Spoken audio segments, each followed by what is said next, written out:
Hello friends. Did you know nearly 80% of those who watch my videos aren't subscribed? If you enjoy these stories, please hit that subscribe button and leave a like. It really helps. Thank you for being here. By the way, where are you watching from? Let me know in the comments. The thermometer on my dashboard read -42 when I pulled out of the Dead Horse Depot that night. At those temperatures, the distinction between Celsius and Fahrenheit becomes almost meaningless. Cold is cold. The kind of cold that makes your diesel gel if you let the engine idle too long at the wrong RPM. The kind of cold that can kill you in 15 minutes if you step outside without proper gear. I had been driving the Dalton Highway for 11 years, and I thought I understood what the Arctic could do to a man. I was wrong. My name is Rylan Merrick, and I haul freight for Polar Express Logistics out of Fairbanks. Mostly industrial equipment, drilling supplies, sometimes frozen goods for the camps up north.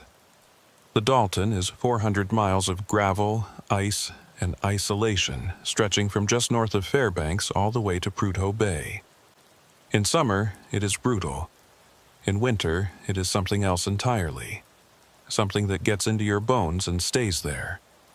That November, I was running a load of pipe fittings to a maintenance facility south of Coldfoot. Routine job. I had done it maybe 200 times before. The weather report said clear skies and moderate winds, which up here means you might actually be able to see the road in front of you. I left Dead Horse around 8 in the evening, planning to drive through the night and reach Coldfoot by morning. The northern lights were out, great curtains of green and purple rippling across the sky like something alive, beautiful and eerie at the same time. For the first 3 hours, everything was normal. The road was in decent shape, hard-packed snow with patches of glare ice that my chains could handle. I passed a few trucks heading north, exchanged the usual radio greetings, and settled into the rhythm of the drive. The heater was working well, I had coffee in my thermos, and the old country station out of Fairbanks was coming in clear enough to keep me company. Just another night on the haul road. It was somewhere around mile marker 230 that things started to feel different. I cannot point to any single moment when it changed. It was more like a gradual shift, the way the light changes when a cloud passes over the sun. Except there was no sun and no clouds, just the darkness, and my headlights cutting through it, and the endless white of the tundra stretching away on both sides. The first thing I noticed was the silence on the radio. Channel 19 had been quiet for a while, which was not unusual at that hour, but this felt different, heavier somehow. I tried calling out a few times just to see if anyone was around. Prior, Dead Horse southbound at 2:30. Anybody got their ears on? Nothing. Not even static. Just a flat, empty hiss that seemed to swallow my voice. I told myself the mountains were blocking the signal. There are dead zones all along the Dalton where you cannot raise anyone no matter how hard you try. It is one of the things that makes the highway so dangerous. If you break down in the wrong spot, you might be waiting hours or even days before another truck comes along. But I had driven through those dead zones plenty of times before, and this did not feel the same. This felt like something was absorbing the radio waves, like something was listening but refusing to answer. The second thing I noticed was the cold, not the outside temperature, which was holding steady at -40-something, but the cold inside my cab. My heater was running full blast, same as always, but the warmth seemed thinner somehow, less substantial. I could feel drafts coming from places where there should not be any drafts. The corners of the windshield, the seams around the doors, little fingers of frozen air probing their way inside, testing the boundaries of my shelter. I checked all my seals and vents. Everything looked fine. The temperature gauge said the cab was at 68 degrees, same as always. But it did not feel like 68. It felt like something was slowly stealing the heat away, degree by degree, so gradually that you would not notice until it was too late. I shook off the feeling and focused on the road, probably just my imagination. Probably just the isolation and the darkness playing tricks on me. I had been driving for over 6 hours by then, and fatigue can do strange things to your mind. I told myself I would stop at the next pullout and stretch my legs, get some fresh air, reset my brain. That was when I saw the headlights in my mirror. At first, I was relieved. Another truck on the road meant I was not completely alone out here. I watched the lights grow larger as the vehicle gained on me, and I moved over slightly to give them room to pass. But the lights did not pass. They settled in behind me, maybe a quarter mile back, and stayed there. I slowed down a little, thinking maybe they wanted to draft behind me for fuel efficiency. Some drivers do that on long hauls. But when I slowed, they slowed.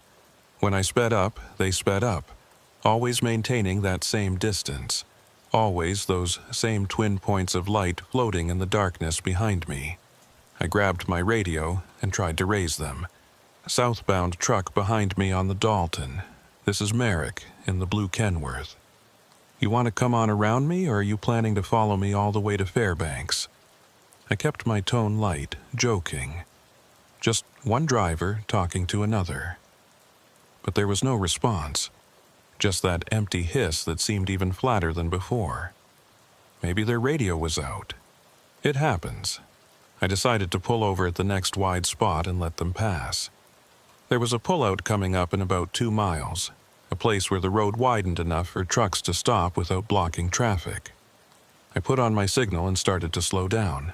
The lights behind me went out. 1 second they were there, 2 bright points in my mirrors, and the next second they were gone. No gradual dimming, no turning away. Just gone, like someone had flipped a switch.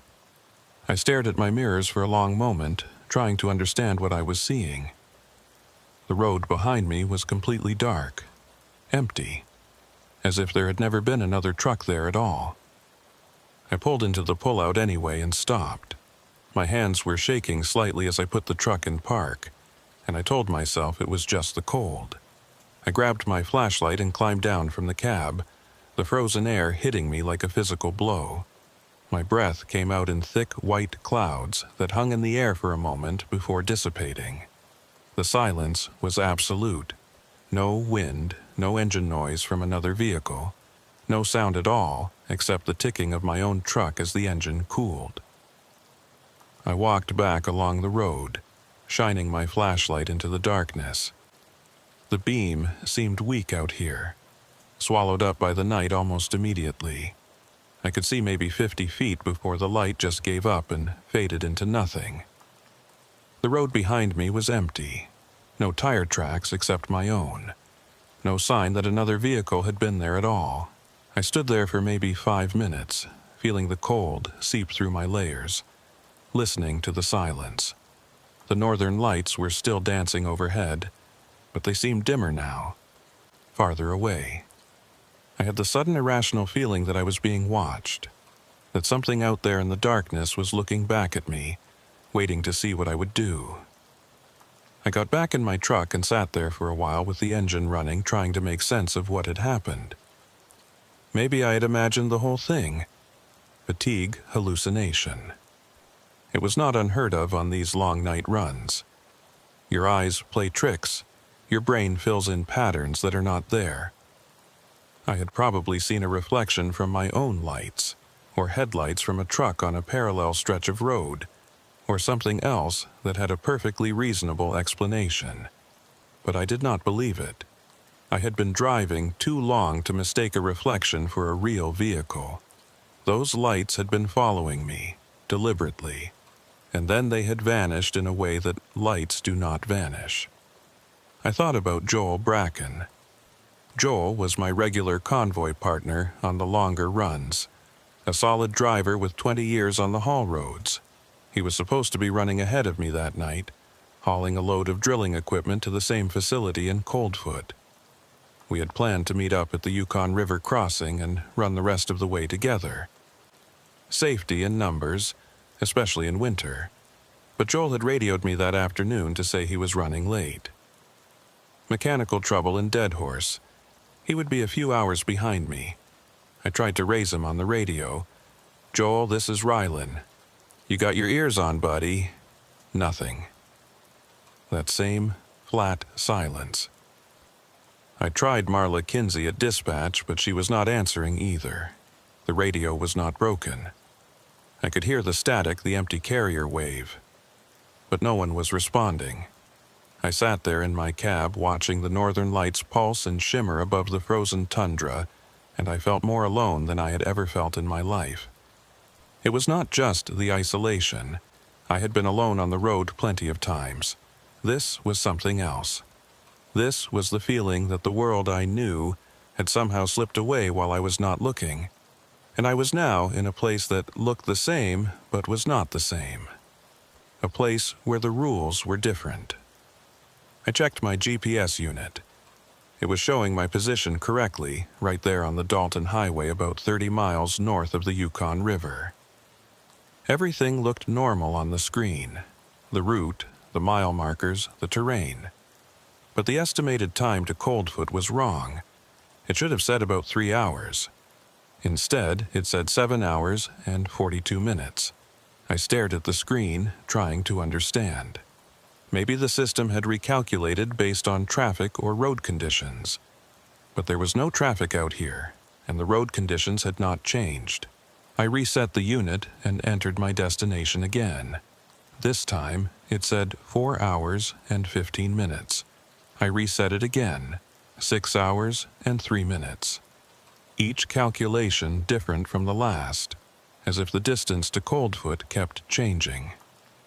I turned off the GPS and pulled back onto the road.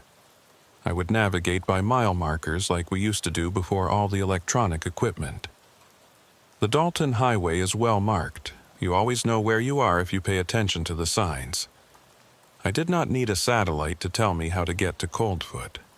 I had driven this road hundreds of times. I could do it in my sleep. The next hour was quiet. No more phantom headlights. No more strange feelings. Just me and the road and the endless white landscape. I started to relax a little. Started to think that maybe I had been making something out of nothing. Stress and fatigue and too many hours alone in the dark. It happens to everybody eventually. Then the radio crackled to life. It was not a voice at first, just a sound, a kind of rhythmic pulsing that cut through the static, like someone tapping on a microphone. Tap, tap, tap. 3 beats, then silence. Then 3 more beats. I grabbed the handset and responded. "This is Merrick southbound on the Dalton. Who is trying to reach me?" The tapping stopped. For a moment, there was nothing but the hiss of the open channel. Then a voice. Faint and distorted, like it was coming from very far away or through some kind of interference. "Turn back." 2 words, that was all. A voice that could have been male or female, could have been young or old. Impossible to tell through the static and distortion. But the words were clear enough. "Turn back." I keyed the microphone. "Say again, who is this?" "What do you mean, turn back?" The same voice, same flat tone. "Turn back, turn back, turn back." It kept repeating over and over those 2 words on a loop. Like a recording, like a warning signal set to play automatically whenever someone reached a certain frequency. I switched to a different channel, but the voice followed me. "Turn back, turn back." I switched again, and it was there on every channel, filling the cab with that monotonous repetition. I turned off the radio. The silence that followed was almost worse. At least with the voice, there was something. Some presence, even if it was hostile or threatening. Now there was nothing, just me and the road and the darkness, and that feeling again. That feeling of being watched from somewhere I could not see. I drove faster. I knew it was dangerous to push the speed on a road like this, especially at night, especially alone. But I wanted to get to Coldfoot. I wanted to be around other people, other drivers, anyone who could tell me that the world was still normal and I was just losing my mind. I wanted to hear Joel's voice on the radio, giving me grief about something or other the way he always did. I wanted Marla to tell me that dispatch had received my check-in and everything was fine. The mile markers slid past. 2:20, 2:15, 2:10. I was making good time. At this rate, I would reach the Yukon crossing in about 40 minutes, then another 2 hours to Coldfoot. I could do this. I just had to keep driving and not think about headlights that vanished, or voices that repeated the same 2 words, or GPS units that could not calculate a simple distance. At mile marker 2:05, I saw something that made me hit the brakes. There was a figure standing on the side of the road. It was just visible at the edge of my headlights, a dark shape against the white snow. Human-shaped, standing perfectly still, facing my truck. I slowed down as I approached, trying to see more clearly. Out here, a person on foot could mean a breakdown, an accident, someone in serious trouble. You do not just drive past. No matter what kind of strange night you are having, you stop and check. But as I got closer, I realized something was wrong. The figure was not moving, not waving me down, not walking toward me, not doing any of the things that a stranded person would do when they saw a truck approaching. Just standing there. Watching. I stopped the truck about 50 yards away and hit my high beams. The figure was still there, still motionless. I could see now that it was wearing dark clothing, a heavy coat and pants that blended into the shadows. But I could not see a face. The head was there, the shape of it, but the features were somehow obscured, hidden, like there was nothing there to see. I sat in my truck for a long moment, staring at that shape in my headlights. Every instinct told me not to get out. Every instinct told me to put the truck in gear and drive past as fast as I could. But what if it was someone who needed help? What if I was so spooked by everything else that had happened that I was going to let someone freeze to death on the side of the road? I grabbed my radio and tried one more time. This is Merrick southbound at mile marker 2:05. There is someone on the road here. If anybody can hear me, please respond. Nothing.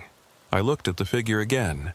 It had not moved, had not made any gesture or signal, just standing there watching me with whatever it had instead of a face. I made a decision. I put the truck in gear and started to drive toward it, slowly, ready to stop if it stepped into my path. As I got closer, the figure remained perfectly still. I was maybe 20 yards away when I realized something that made my blood turn to ice. There were no footprints in the snow around it. The shoulder of the road was covered in fresh powder, undisturbed except for the tracks from my own tires.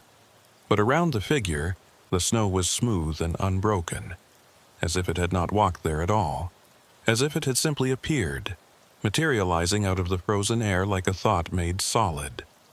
I did not stop. I pressed the accelerator and drove past, my heart pounding so hard I could feel it in my throat. In my mirrors, I could see the figure turning to watch me go, that blank head rotating to follow my truck as I pulled away. I did not look back again. I kept my eyes on the road and drove. The mile markers kept coming. 200, 195, 190. I was getting closer to the Yukon crossing, closer to other people, other trucks, some kind of normalcy. I told myself I would be okay once I got there. Whatever was happening on this stretch of road, it would end once I reached the crossing. Things like this do not happen in places where other people can see. But even as I thought it, I knew it was not true. Whatever was out here with me tonight, it was not going to let me go that easily. I could feel it in the cold that kept seeping into my cab despite the heater. I could feel it in the silence on the radio. I could feel it in the way the darkness seemed to press against my windows, thick and heavy, like something trying to get in. And somewhere behind me, at the very edge of my mirrors, I thought I could see headlights again. Following. The headlights stayed with me for the next 20 miles. They never got closer and never fell back. Always that same distance, maybe a quarter mile, floating in my mirrors like two pale eyes. I tried everything. I sped up to 70, which is dangerous on the Dalton in good conditions and borderline suicidal on a frozen night like this. The lights matched my speed. I slowed to a crawl, hoping they would pass. They slowed too. I pulled over twice, sat with my engine idling, and my flashlight pointing out the rear window. Both times, the lights stopped when I stopped and started when I started, but they never came close enough for me to see what kind of vehicle they belonged to. The third time I pulled over, I got out of the truck. I do not know what I was thinking. Maybe I was not thinking at all. Maybe I had just reached the point where not knowing was worse than any possible answer. I grabbed my flashlight and a tire iron from behind the seat and walked back along the road, my boots crunching on the frozen gravel. The cold was savage, worse than before. My face went numb within seconds.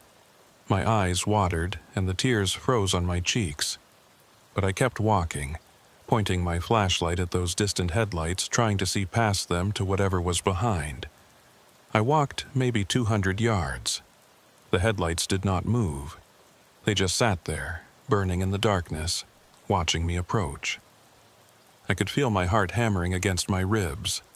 My breath was coming in ragged gasps that crystallized in the air around me. I was scared, more scared than I had ever been in my life.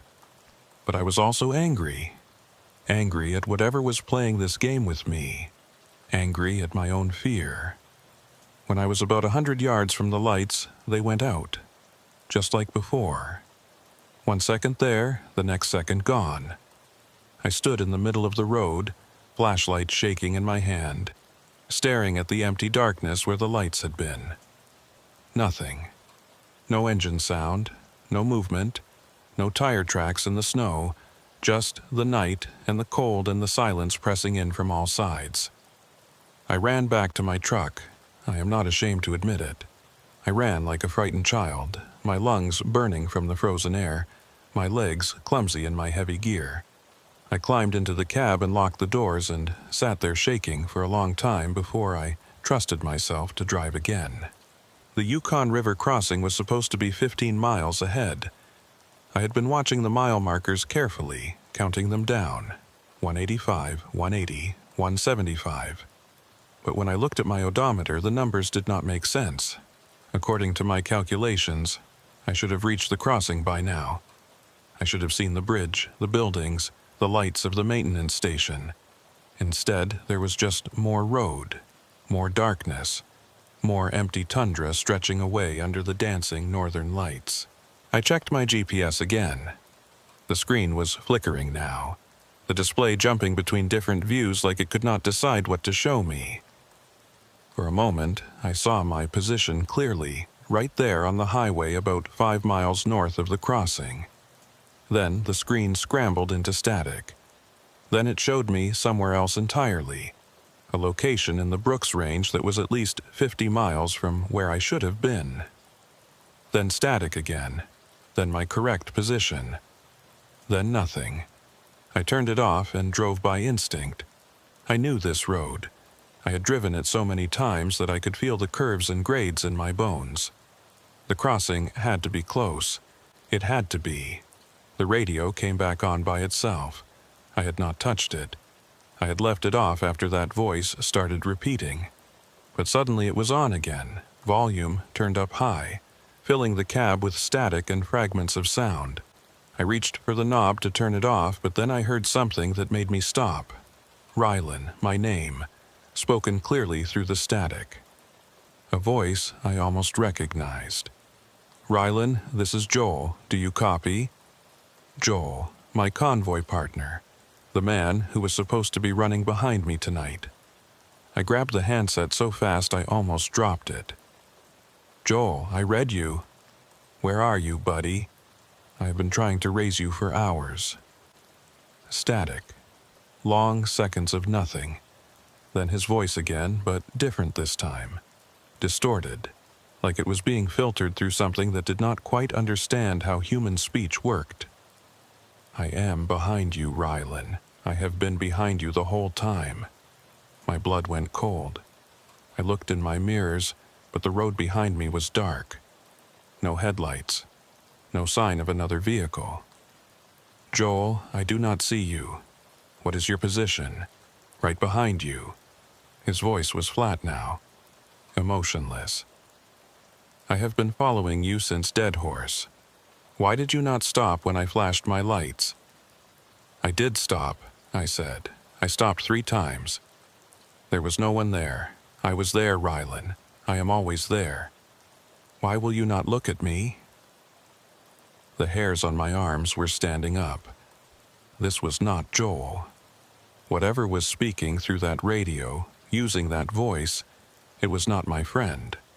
Joel had a wife and 2 kids in Fairbanks. Joel told terrible jokes and complained about his back, and always identified himself properly on the radio. He would never talk like this, never sound like this. "Who is this?" I said. "This is not Joel. Who am I talking to?" Silence. Then a sound that might have been laughter, but it was wrong. Too high-pitched, too long. Not a sound that a human throat would make. "You should have turned back, Rylan."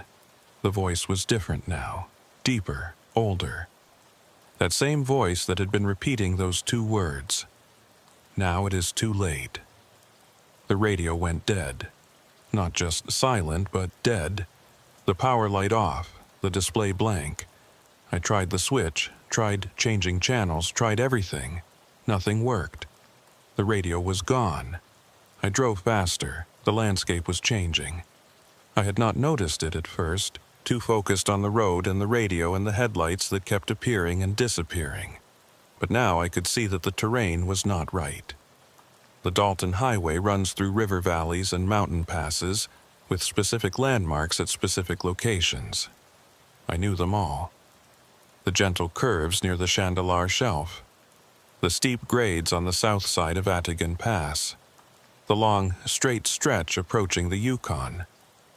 But the road I was on now did not match any of those landmarks. The curves came in the wrong places. The grades were too steep or too shallow. The terrain on either side was unfamiliar. Rock formations and frozen rivers that I had never seen before in 11 years of driving this route.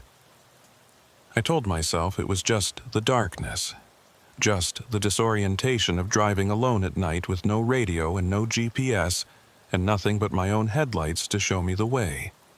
But I did not believe it. I knew this road. I knew it like I knew my own name. And this was not it. The snow started about 20 minutes later. It came out of nowhere. One moment the sky was clear, the northern lights still visible overhead.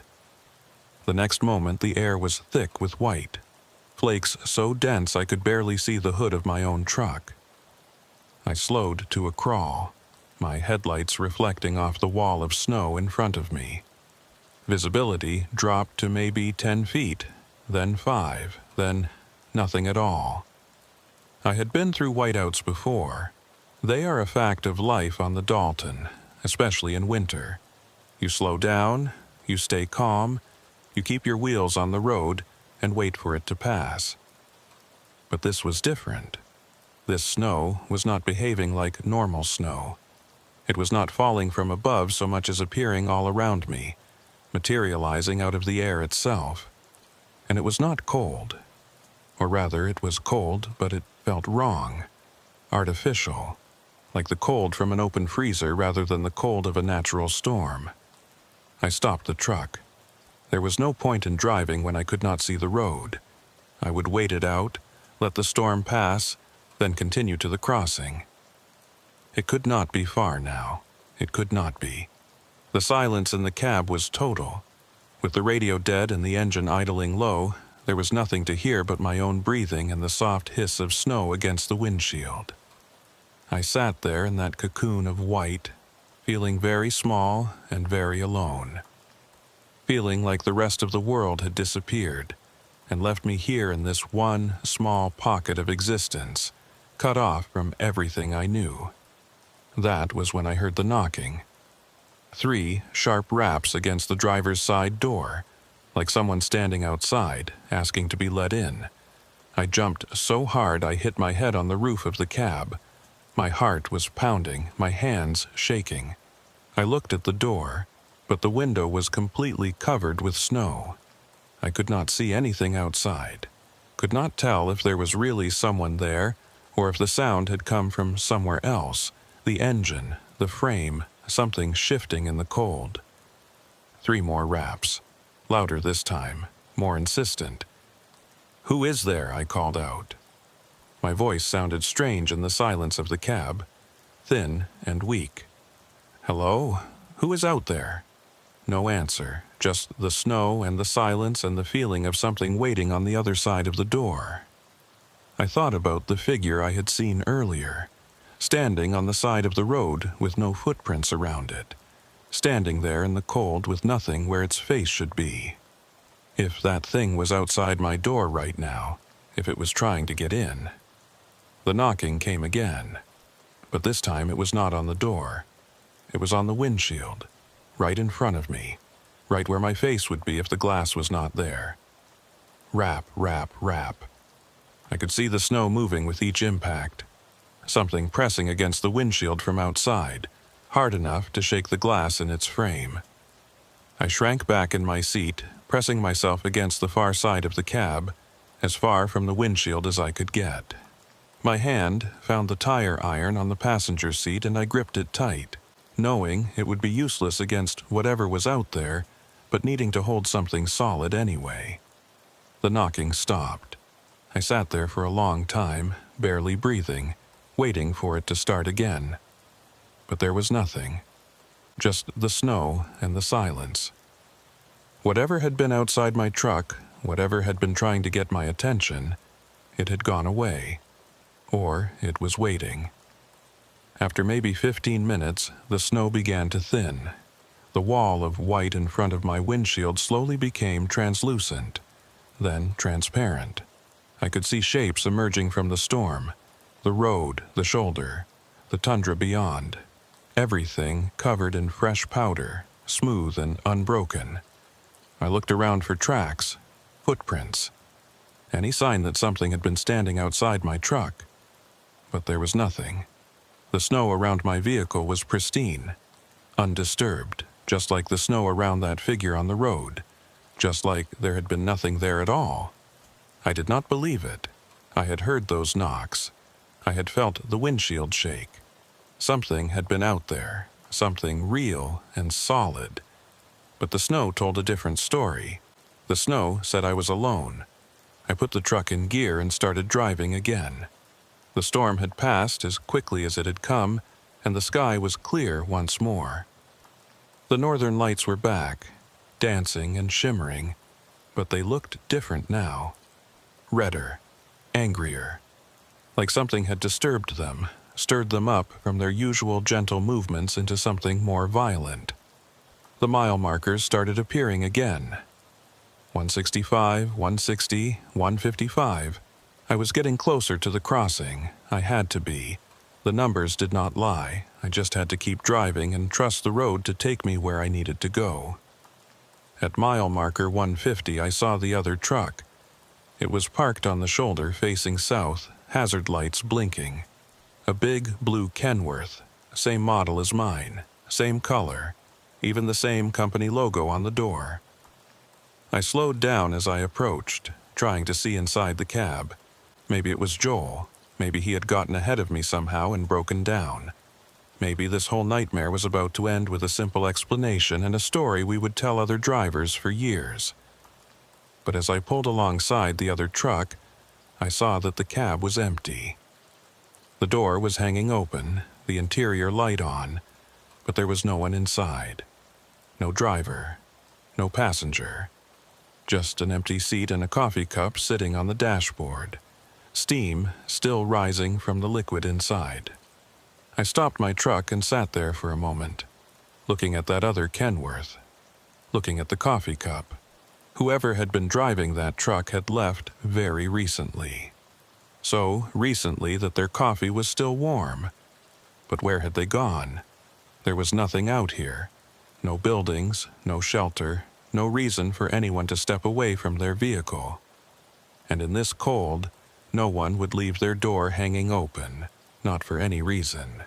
Not unless they had no choice. I should have driven on. I knew that. Every instinct told me to put my foot on the gas and get away from that empty truck with its open door and its steaming coffee, and its complete absence of any explanation. But I could not. I had to know. I had to understand what was happening on this road tonight. I climbed down from my cab and walked toward the other truck. The cold bit into me immediately, needles of ice piercing through my gear. My breath came out in thick white clouds. My boots crunched on the frozen snow. As I got closer, I could see more details. The truck was identical to mine in every way. Same year, same model, same configuration. Even the same scratches and dents that I had accumulated over years of driving these rough roads. I looked at the door, at the company logo painted there. Polar Express Logistics, my company. And below the logo, the truck number and the driver name. Merrick, my name. On a truck that was not mine. On a truck that was sitting empty on the side of the road with its door hanging open and its coffee still warm. I stood there in the cold, staring at that name, trying to make sense of it, trying to find some explanation that did not involve the impossible. A mistake, a coincidence, another driver with the same name. But even as I thought these things, I knew they were not true. This was not another driver. This was not a mistake. This was my truck. Somehow, impossibly, this was my truck sitting here on the side of the road. Which meant, I looked at my own truck, still idling a few yards away. Looked at the door, at the logo, at the name painted there. Merrick, the same. Both trucks the same. Both names the same. As if I had somehow split in two, and one version of me had kept driving, while another version had stopped here and walked away into the frozen night. Or, as if something else had copied my truck. Made a duplicate. A lure. I backed away from the empty Kenworth, my eyes scanning the darkness around me. Looking for movement. Looking for the driver who should have been there. Looking for whatever had made this copy and set it here for me to find. That was when I saw the footprints. They led away from the open door, across the shoulder, and out into the tundra. A single set of tracks, crisp and clear in the fresh snow. Human footprints, boot treads that looked exactly like the ones I was wearing. They went straight out from the truck, maybe 50 yards, and then they stopped. Just stopped. As if whoever had made them had walked out into the empty tundra and then vanished. Ceased to exist, been taken. I followed the tracks with my eyes, out to that point where they ended. The snow there was undisturbed, no sign of a struggle, no sign of anything at all. Just the footprints and then nothing. I ran back to my truck. I did not walk, I did not look back. I ran as fast as I could in my heavy gear, my breath tearing at my lungs, my legs burning. I climbed into the cab and slammed the door and locked it and put the truck in gear and drove. I did not look at the other Kenworth as I passed it. I did not want to see it again. I did not want to think about what it meant. The mile markers counted down. 145, 140, 135. I was flying now, driving faster than I should, faster than was safe. But I did not care. I needed to get to the crossing. I needed to find other people, other trucks, some proof that the world still existed beyond this nightmare stretch of road. At mile marker 130, the radio came back on. I had not touched it. The power light was still off, the display still blank. But sound was coming from the speakers. That same rhythmic tapping, that same signal, tap, tap, tap, and then the voice. You found it, Rylan. The flat, inhuman tone. the words that were not quite words. You found what we left for you. Now you understand. Now you know what happens to drivers who do not turn back. I grabbed the handset and screamed into it. Who are you? What do you want from me? What is happening on this road? Silence. Then that sound that might have been laughter. The road takes what it needs, Rylan. It has taken so many. Drivers who came this way and never left. Drivers who are still here, still driving, still looking for the crossing that they will never reach. You could have turned back. You could have listened. But you did not. And now you are ours. The radio died again. Dead. Silent. Cold. I looked at the road ahead of me, at the endless darkness stretching out beyond my headlights. Looked at the mile markers counting down toward a destination that seemed to get farther away the closer I got. Looked at my mirrors, at the empty road behind me. Empty. No headlights. Not anymore. And somehow, that was the most frightening thing of all. I drove for another hour without seeing another vehicle. The mile markers kept counting down, but they had stopped making sense. 125, 120, 115. According to those numbers, I should have crossed the Yukon River 40 miles ago.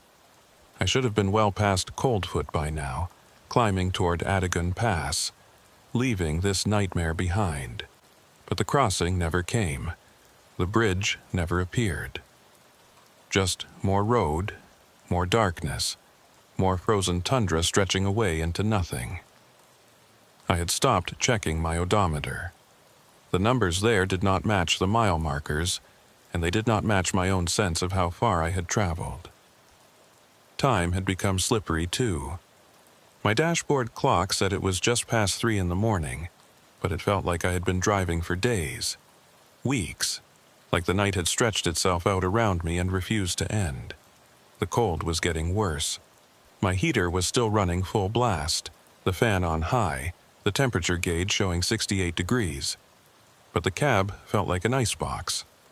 I could see my breath now, faint white clouds forming in front of my face. Frost was creeping across the inside of the windshield, delicate patterns of ice that spread a little further every time I looked. I scraped at them with my glove, but they came back within minutes. The cold was inside the truck now. Inside with me. I tried to think clearly, tried to figure out what to do. I could not go back. Whatever was behind me was worse than whatever was ahead. I could not stop. If I stopped, I would freeze. The only option was to keep driving, keep moving, and hope that eventually I would reach somewhere. Anywhere. Someplace that made sense. The fuel gauge was dropping faster than it should. I had filled up in Dead Horse before I left, topped off both tanks. That should have given me enough diesel to reach Fairbanks with plenty to spare. But the needle was already below half, dropping toward the quarter mark. I was burning fuel at an impossible rate, as if the engine was working harder than it should be, as if something was draining the tanks from outside. I thought about Joel again. Real Joel, not the thing that had spoken to me through the radio. He should have been behind me somewhere, running the same route, hauling his load to the same destination. If I had kept my speed normal, instead of racing through the night, he might have caught up to me. We might have been running together right now, watching each other's taillights, keeping each other company through the darkness. But I had driven too fast, and he had started too late. And now I was alone out here with whatever was playing these games. The northern lights had changed again. They were no longer dancing. They were pulsing, slow, rhythmic waves of red and green that rolled across the sky like a heartbeat. I had never seen them move like that before. Never seen colors that deep and saturated, that seemed to glow with their own internal light. They were beautiful and terrible at the same time, and I could not stop looking at them even though I knew I should be watching the road. That was when I noticed the other lights. They were not headlights. They were smaller, fainter, scattered across the tundra on both sides of the road. At first I thought they were reflections, my own lights bouncing off ice or snow. But they were the wrong color, pale blue, almost white, hovering just above the ground. Dozens of them, maybe hundreds, spread out across the frozen landscape like stars that had fallen from the sky and gotten stuck. I slowed down, trying to understand what I was seeing. The lights were not moving. Not exactly. They were pulsing in the same rhythm as the northern lights overhead, brightening and fading in slow waves. They seemed to be arranged in patterns, clusters and lines that might have been random or might have been deliberate. I could not tell. I could not make sense of any of it. I stopped the truck. I do not know why.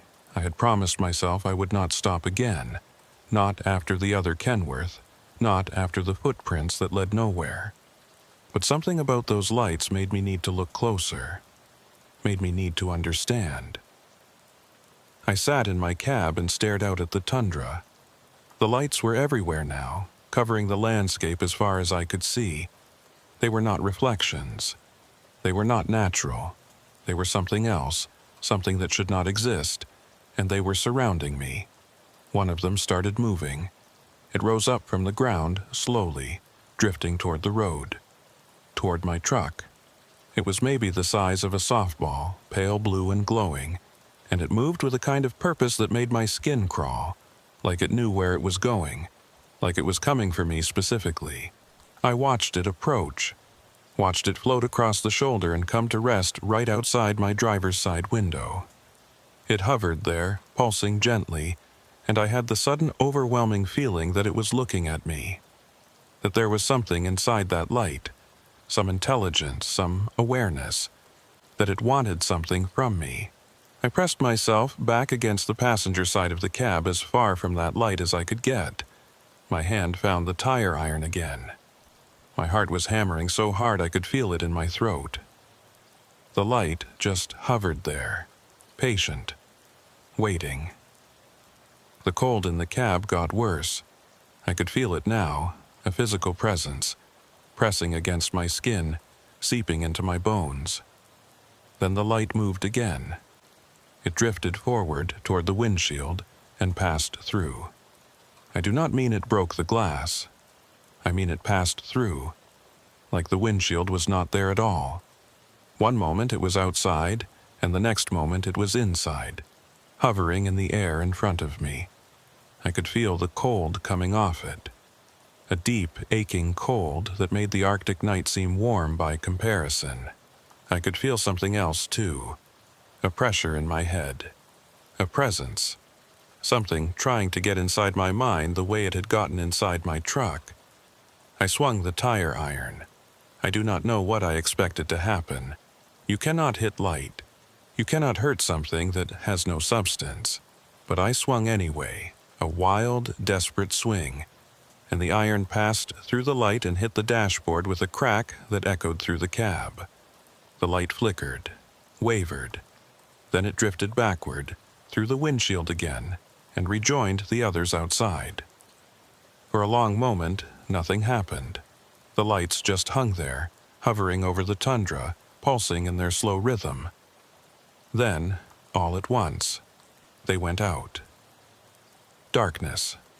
Complete and total. The northern lights were gone too, leaving the sky black and empty. My headlights were the only illumination, 2 weak beams cutting through the night, showing me the road ahead and nothing else. The cold in the cab began to ease, slowly, degree by degree. The frost on the windshield started to melt. I sat there for a long time, shaking, trying to process what had just happened. The light had come inside my truck. It had been in here with me, and it had tried to do something, tried to get into my head, tried to make contact or take control or I do not know what. If I had not swung at it, if I had just sat there and let it, I did not want to think about that. I put the truck in gear and started driving again. The road ahead was dark and empty. The tundra on either side was dark and empty. Everything was dark and empty. and I was the only thing moving through this frozen void, this place that was not quite the world I knew. The radio came on again. I flinched when I heard the static, my hands jerking on the wheel. But this time it was not the flat voice or the tapping signal. This time it was something else, something that made me lean forward and turn up the volume even though every instinct told me not to. It was music, old music. Country music from decades ago, scratchy and faint like it was being broadcast from very far away. I recognized the song. It was one my father used to play when I was a kid, a Hank Williams tune about loneliness and the open road. I sat there listening to it, this ghost of a song drifting through the static, and for a moment I almost felt okay, almost felt like things might be normal again. Then the song stopped mid-verse and the voice came back. Rylan Merrick, southbound on the Dalton Highway, November 17th. Do you know what day it is, Rylan? I grabbed the handset. What do you mean what day it is? It is November 17th. I left Dead Horse 6 hours ago. Silence. Then that sound that was almost laughter. 6 hours. Is that what you think? Is that what your clock tells you? I looked at the dashboard. The clock still said 3:15. The same time it had said when I looked at it half an hour ago. The same time it had said when I looked at it an hour before that. The numbers were not changing. The clock had stopped. How long? I said into the handset. How long have I been out here? Long enough. The voice was different now, softer, almost sad. Long enough that they have stopped looking for you. Long enough that your name is on the list with all the others. All the drivers who came this way and never reached the other side. I felt something cold settle in my stomach. Colder than the Arctic air. Colder than the light that had tried to get inside my head. A cold that came from understanding, from knowing. Joel, I said, is Joel on that list? Joel turned back. The voice was flat again, emotionless. Joel listened. Joel is home with his family right now, wondering what happened to you. Wondering why you did not listen when he tried to warn you. Joel never warned me. Joel never said anything about turning back. No, but we did. We warned you, and you did not listen. None of you ever listen. You think the road belongs to you. You think you can drive through any night and reach the other side. But the road does not belong to you, Rylan. You belong to the road. The radio went silent. I drove on. I did not know what else to do. The mile markers had stopped appearing. The road just went on, straight and flat and endless. I could not see any landmarks, any signs, anything that would tell me where I was or how far I had to go. Just the road and the darkness and my headlights pushing back the night. The fuel gauge was almost on empty now. I had maybe 20 miles left, maybe less. When the diesel ran out, the engine would die. The heater would stop. The cold would come inside for real. Not the creeping cold that had been testing my defenses, but the killing cold. The cold that would freeze me solid in my cab and leave me there for whoever found me. If anyone ever found me. I thought about my wife. We had been married for 8 years. She knew the risks of this job. She knew that every time I left for a run, there was a chance I would not come back. But she had never asked me to quit. She understood that this was who I was, that driving was in my blood, that I needed the road the way other men needed air or water. She just asked me to be careful, to come home safe. I was not going to come home safe. I knew that now. Whatever was happening on this road tonight, it was not going to let me go. It had taken too many others. It was not going to make an exception for me. The engine coughed. I looked at the fuel gauge. The needle was below the red line now, down in the zone where the tanks were supposed to be empty. But the engine kept running, coughing and sputtering, fighting to stay alive. I nursed the throttle, trying to coax every last drop of diesel through the injectors, trying to make it just a little farther. A light appeared ahead, not the pale blue lights from the tundra. This was different. Yellow. Warm. The kind of light that comes from buildings and windows and places where people live. I sat up straighter, hardly daring to believe it. A light meant a town, a station, a shelter. A light meant other people. A light meant I was not alone. The engine coughed again, harder this time, and the truck began to slow. I pressed the accelerator, but there was nothing left to give. The diesel was gone. The engine was running on fumes and faith, and neither of those would last much longer. The light was getting closer. I could see the shape of a building now, a low structure with windows and a door and smoke rising from a chimney. A roadhouse. One of the old roadhouses that used to be scattered along the Dalton before most of them closed down. I had heard stories about them, these relics from the pipeline days, but I had never seen one still operating. Never even knew any were left. The engine died when I was maybe 100 yards from the building. The truck rolled to a stop, silent, dark. The heater fan wound down and stopped. The cold began to come in immediately, fingers of ice reaching through every crack and seam. I had minutes, maybe less, before the cab became a freezer. I grabbed my coat and my flashlight and climbed down from the truck.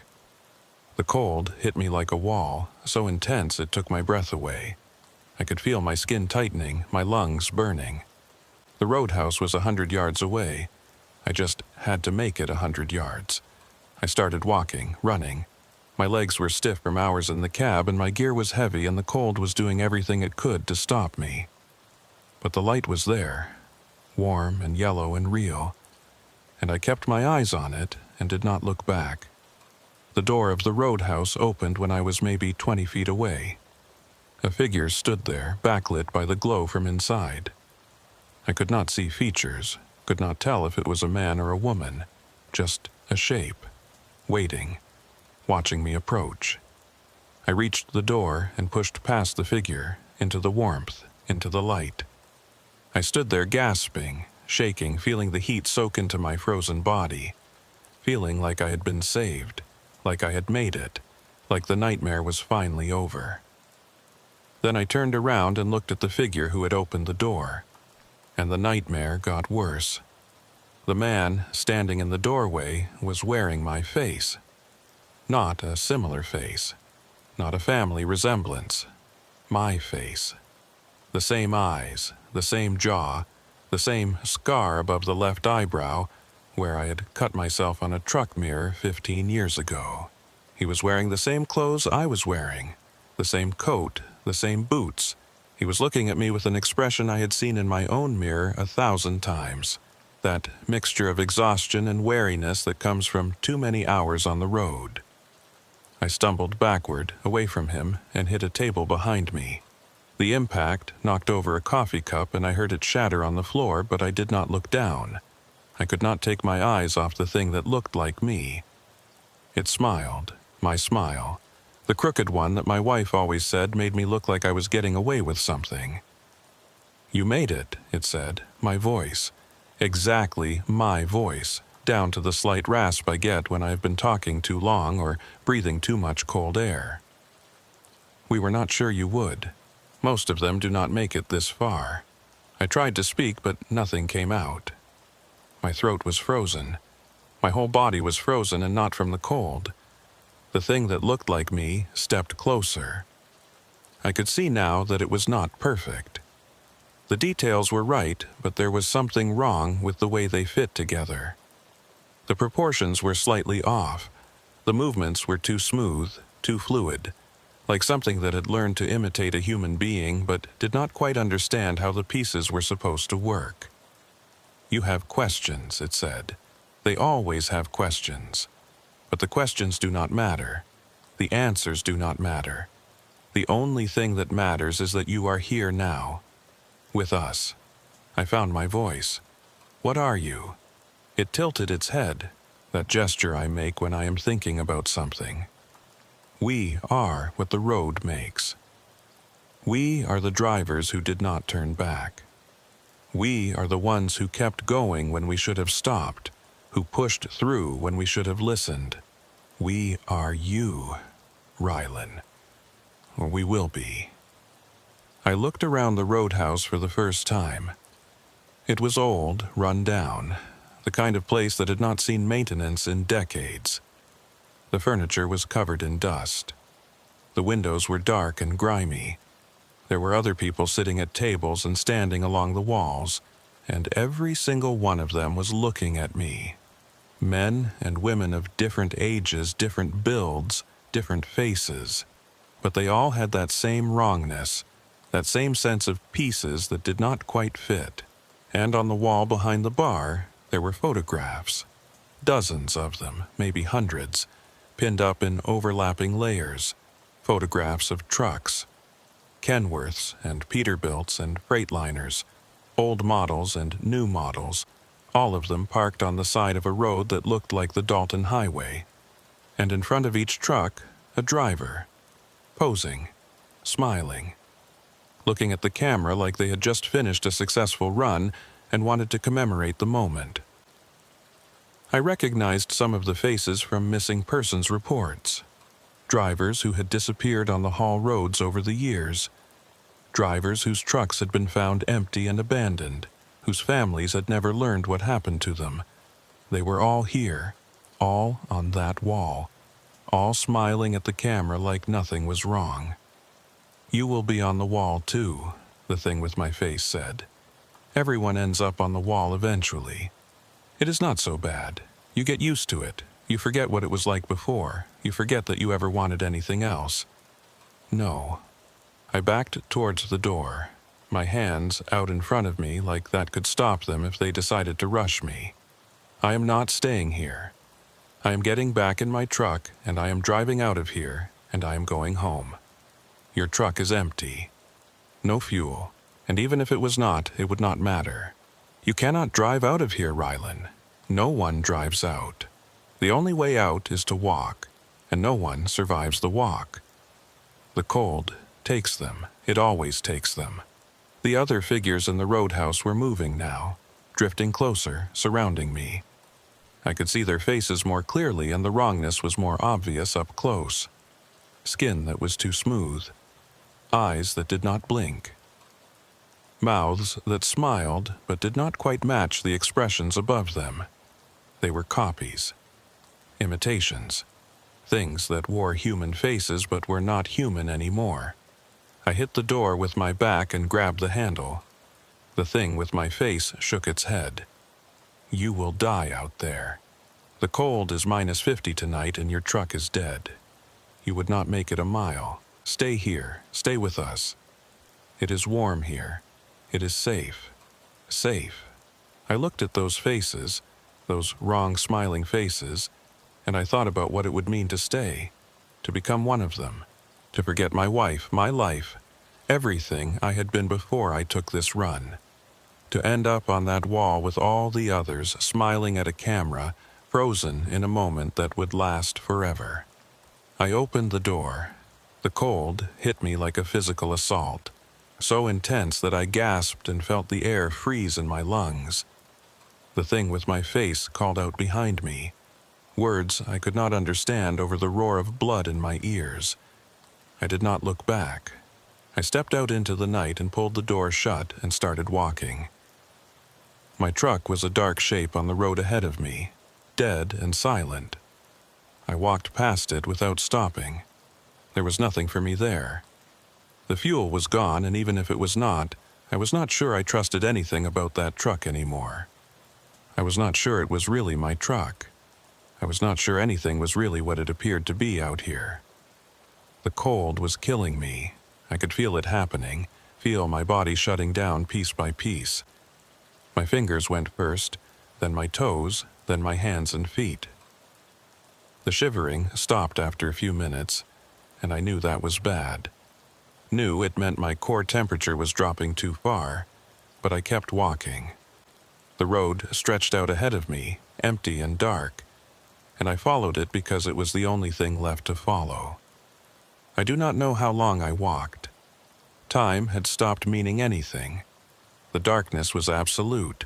No stars, no northern lights, nothing but the black sky and the white snow and the gray line of the road cutting through it. I could not feel my legs anymore, but they kept moving, one step after another, carrying me forward through the frozen night. I thought about Joel, real Joel, back in Fairbanks with his wife and kids, wondering what had happened to me. I hoped he would not come looking. I hoped he would stay home where it was safe and never drive this stretch of road at night again. I hoped he would remember that I had not listened, that I had not turned back, and that he would learn from my mistake. I thought about Marla at dispatch, filing the paperwork that would list me as missing. Another driver who went out and did not come back. Another name on the list of the lost. Another family left wondering. I thought about my wife. I thought about the way she looked in the morning when she was still half asleep. I thought about her voice on the phone when I called from the road, the way she always sounded happy to hear from me even when I woke her up at strange hours. I thought about all the things I should have said to her and never did, all the moments I should have appreciated and let slip past. I was going to die out here, I knew that. The cold was too deep, and I was too far from anywhere. But I kept walking because the alternative was to go back to that roadhouse and become one of those things with the wrong faces and the empty smiles. At least this way I would die as myself. At least this way I would not end up on that wall. The lights appeared when I was about to give up. Not the pale blue lights from the tundra. Not the yellow glow of the roadhouse. These were different. Brighter. Moving. Headlights coming toward me from the south. I stopped in the middle of the road and watched them approach. Part of me thought it was another trick, another lure like the truck that had been a copy of mine. But part of me was too tired and too cold to care anymore. If it was a trick, then it was a trick.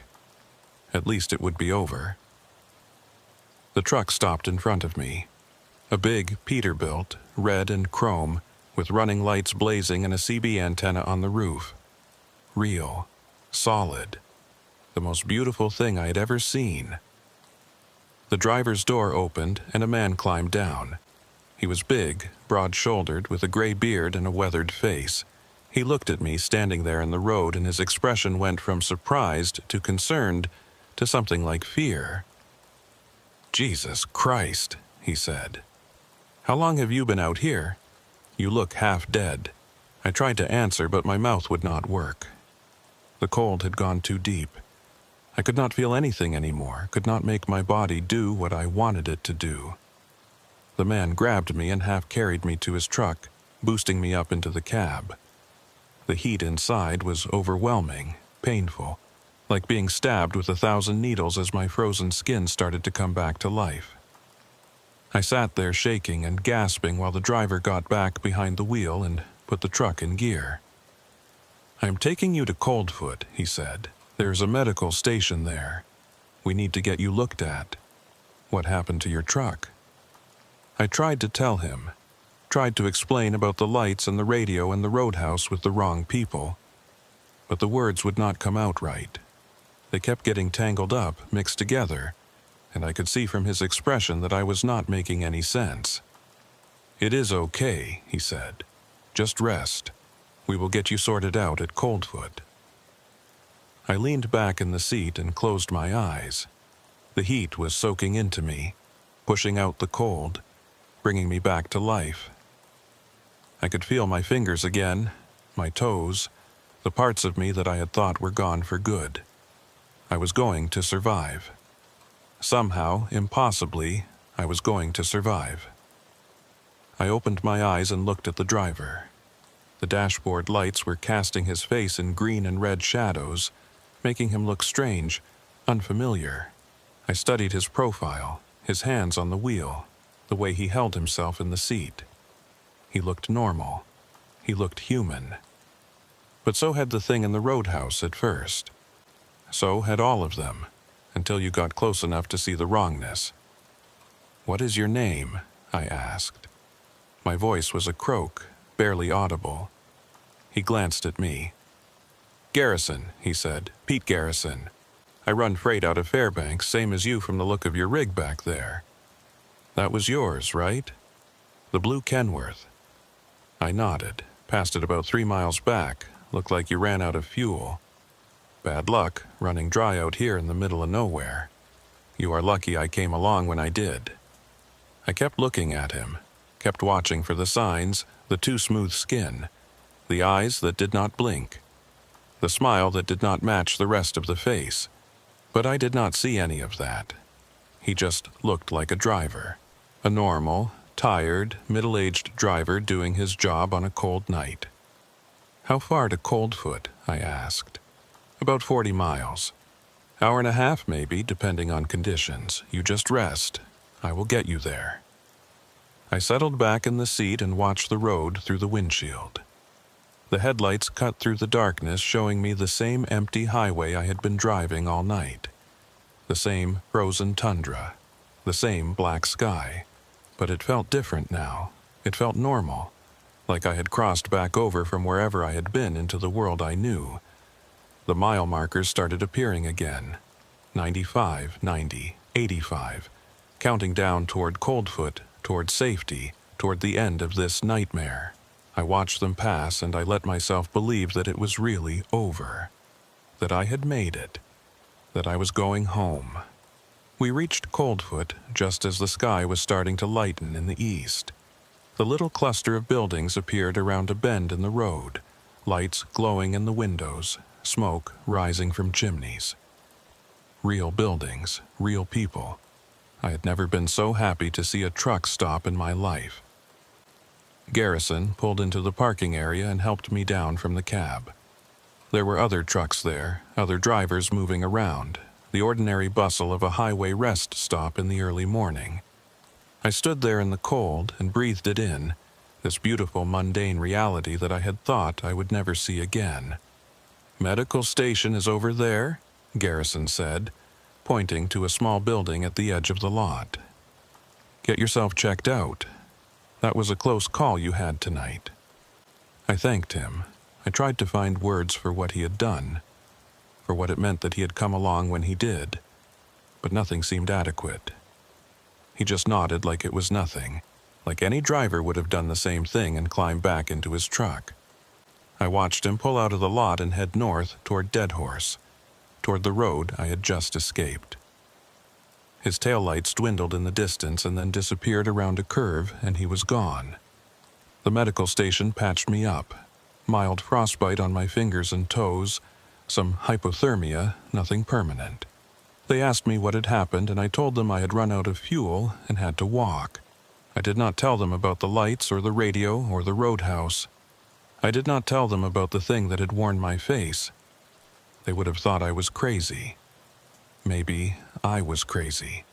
Maybe the whole night had been a hallucination brought on by cold and exhaustion and too many hours alone in the dark. I called my wife from the station phone. She cried when she heard my voice. She had been worried when I did not check in, had been calling dispatch every hour looking for updates. I told her I was okay. I told her I loved her. I told her I would be home soon. Then I called Marla at dispatch to report what had happened. She was relieved that I was safe, but she was also confused. "Your truck is at Coldfoot," she said. "It arrived about 2 hours ago. One of our other drivers brought it in. Said he found it on the side of the road with the engine running and no one inside. Figured you had caught a ride with someone and he should not leave it out there." I felt something cold move through me that had nothing to do with the weather. "What driver?" I said. "Who brought it in?" She checked her records. "Pete Garrison. He runs the Dead Horse route, same as you. Said he tried to raise you on the radio but did not get any answer, so he just drove your truck to Coldfoot and left it in the lot." I went outside and looked at the parking area. My truck was there. The blue Kenworth. sitting in a spot near the fuel island looking exactly the way it had when I left Deadhorse a lifetime ago. I walked over to it slowly, my heart pounding, my hands shaking. The cab was empty. The keys were in the ignition. The fuel gauge was showing full. Full. Like it had never been empty at all. Like the whole night of driving and running out of diesel and walking through the frozen dark had never happened. I climbed inside and sat in the driver's seat. Everything was the same. Everything was exactly the way I had left it. My coffee thermos in the cup holder, my logbook on the dash, my coat hanging on the hook behind the seat. The coat I was wearing right now. The coat I had been wearing all night. I looked at the coat on the hook. I looked at the coat I was wearing. They were the same coat, the exact same coat. Something on the dashboard caught my eye. A photograph tucked into the corner of the windshield where the sun visor meets the glass. I pulled it out and looked at it. It was a picture of me, standing in front of my truck on the side of a road that looked like the Dalton Highway, smiling at the camera, looking like I had just finished a successful run and wanted to commemorate the moment. I had never taken that photograph. I had never seen it before. But there I was, smiling, happy, frozen in a moment that would last forever. I thought about that wall in the roadhouse. All those drivers. All those photographs. All those people who had gone out on the road and never come back. I thought about Pete Garrison, who had picked me up in the middle of nowhere and driven me to safety. Pete Garrison, who had somehow also brought my truck to Coldfoot at the same time. Pete Garrison, whose face I had watched all during that ride, looking for signs of wrongness, looking for proof that he was one of them. I never saw any signs, but that did not mean they were not there. I left Coldfoot that morning and drove south, toward Fairbanks, toward home. I have not driven the northern route since then. I have not gone back to Deadhorse or run the Hall Road at night. I told my company I needed a different route and they gave me one, no questions asked. Maybe they could see something in my face. Maybe they had heard stories from other drivers. Maybe they knew. I still have the photograph. I do not know why I kept it. I should have burned it. I should have thrown it away and never thought about it again. But I kept it, and sometimes, late at night when I cannot sleep, I take it out and look at it. The man in the photograph is me. I am sure of that. Same face, same eyes, same scar above the left eyebrow. But there is something wrong with the way he is smiling. Something that does not quite fit. And sometimes, when I look at that photograph, I am not sure which one of us made it out of that roadhouse. I am not sure which one of us is still out there.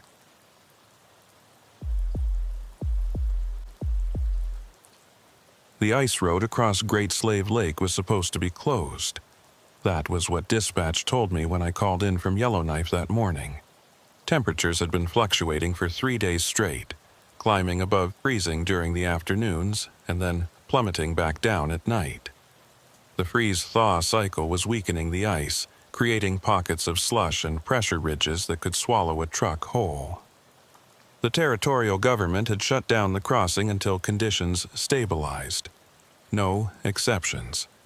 But I had a load of mining equipment that needed to reach a diamond operation on the far side of the lake, and every day of delay was costing somebody a lot of money.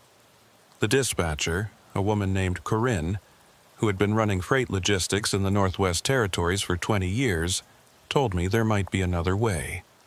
An older route that followed the eastern shore of the lake instead of cutting straight across. It added 6 hours to the trip and the road was rough, but it was still open. Technically, I should have waited. I knew that even then.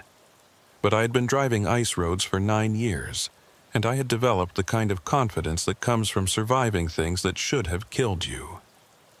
I had driven through whiteouts that reduced visibility to 0. I had crossed ice that groaned and cracked beneath my wheels. I had spent nights in my cab at 50 below, listening to the metal contract and wondering if the engine would start in the morning. I thought I knew what the North could do. I thought I was ready for anything. My name is Dawson Pike, and I was wrong.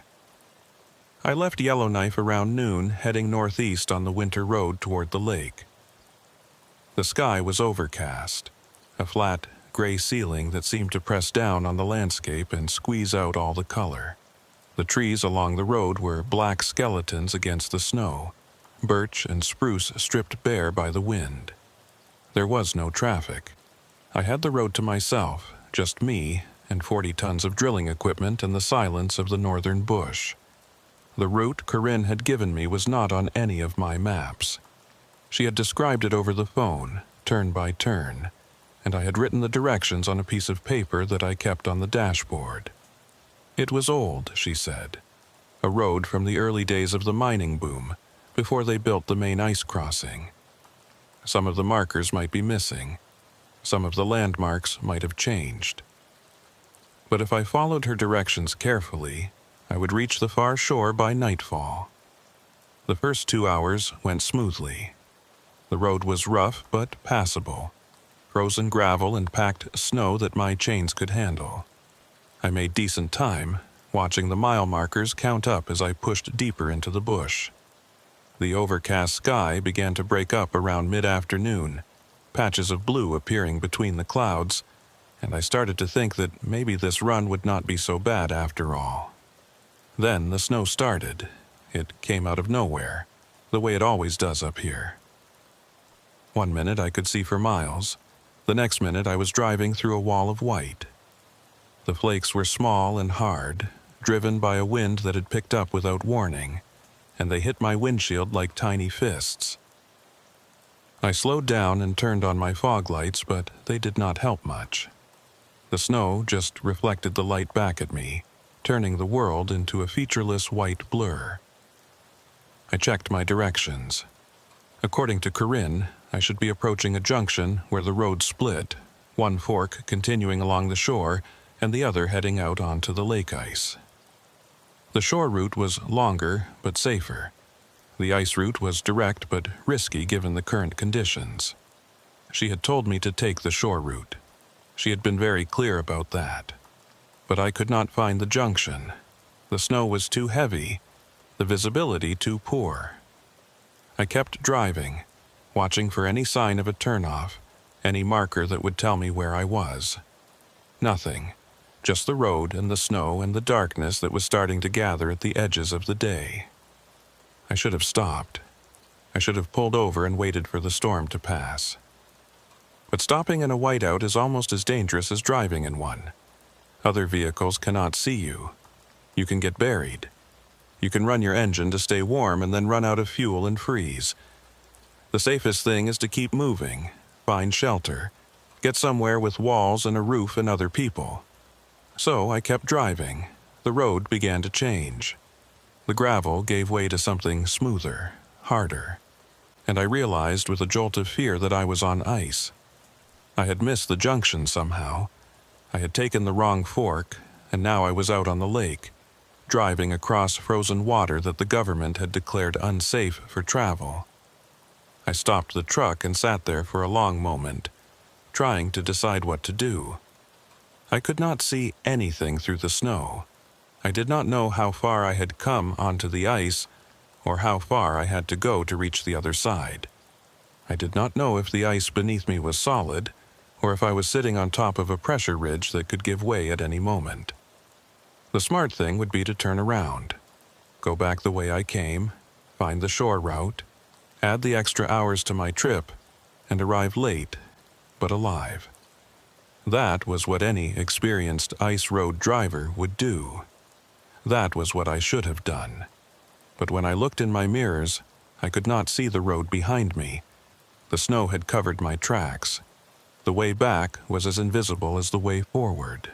I was in the middle of the lake with no idea which direction led to safety and which direction led to open water. I made a decision. I would keep going forward. I would drive slowly, carefully, and trust that the ice would hold.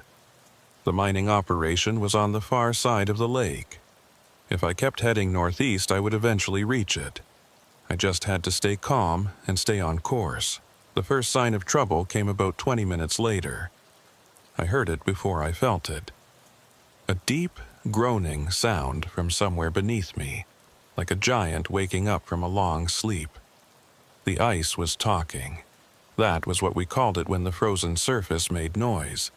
Usually it was just thermal expansion, the ice adjusting to temperature changes, nothing to worry about. But this sound was different. This sound was angry. I felt the vibration through my seat, through the steering wheel, through the floor of the cab. The ice was moving, not cracking, not yet, but shifting, settling. I could feel the whole surface tilting slightly like a table with an uneven leg. I pressed the accelerator gently, trying to get moving again without putting too much stress on the ice. The truck lurched forward, chains biting into the frozen surface. The groaning sound continued, following me, surrounding me. I could not tell where it was coming from. It seemed to be everywhere at once. The snow was still falling, still reducing visibility to almost nothing. I was driving blind, navigating by instinct and hope. The compass on my dashboard said I was heading northeast, but compasses could be unreliable this far north. The magnetic pole played tricks with the readings. I could be going in circles and never know it. Then the groaning stopped. The silence was worse.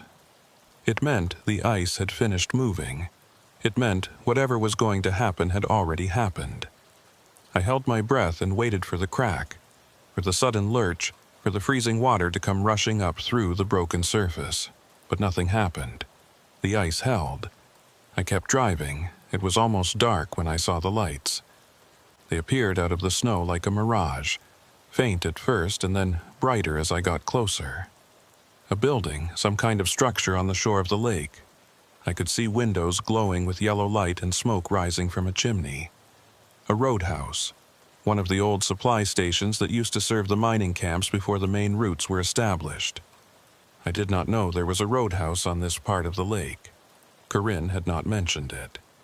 But I was not going to question my luck. I needed to get off the ice. I needed shelter, warmth, a chance to wait out the storm and figure out where I was. I turned toward the lights and drove. The shore came up faster than I expected.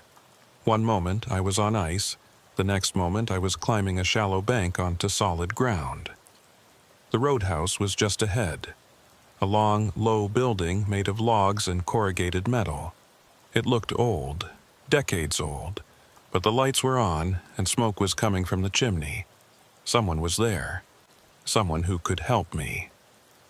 I parked my truck in front of the building and climbed down from the cab. The wind hit me immediately, driving snow into my face and stealing my breath. I pulled my hood up and walked toward the door, my boots crunching on the frozen ground. There was no sign, no name on the building. Just a plain wooden door with a small window set into it. I knocked, no answer. I knocked again, harder, still nothing. I tried the handle and the door swung open. The inside of the roadhouse was warm. That was the first thing I noticed. Warm and dry and lit by oil lamps that cast flickering shadows on the walls. There was a main room with a counter and some tables and chairs, and a hallway leading back to what I assumed were private rooms. A fire was burning in a stone fireplace at the far end of the room, but there was no one there, no staff behind the counter, no customers at the tables. The place was empty.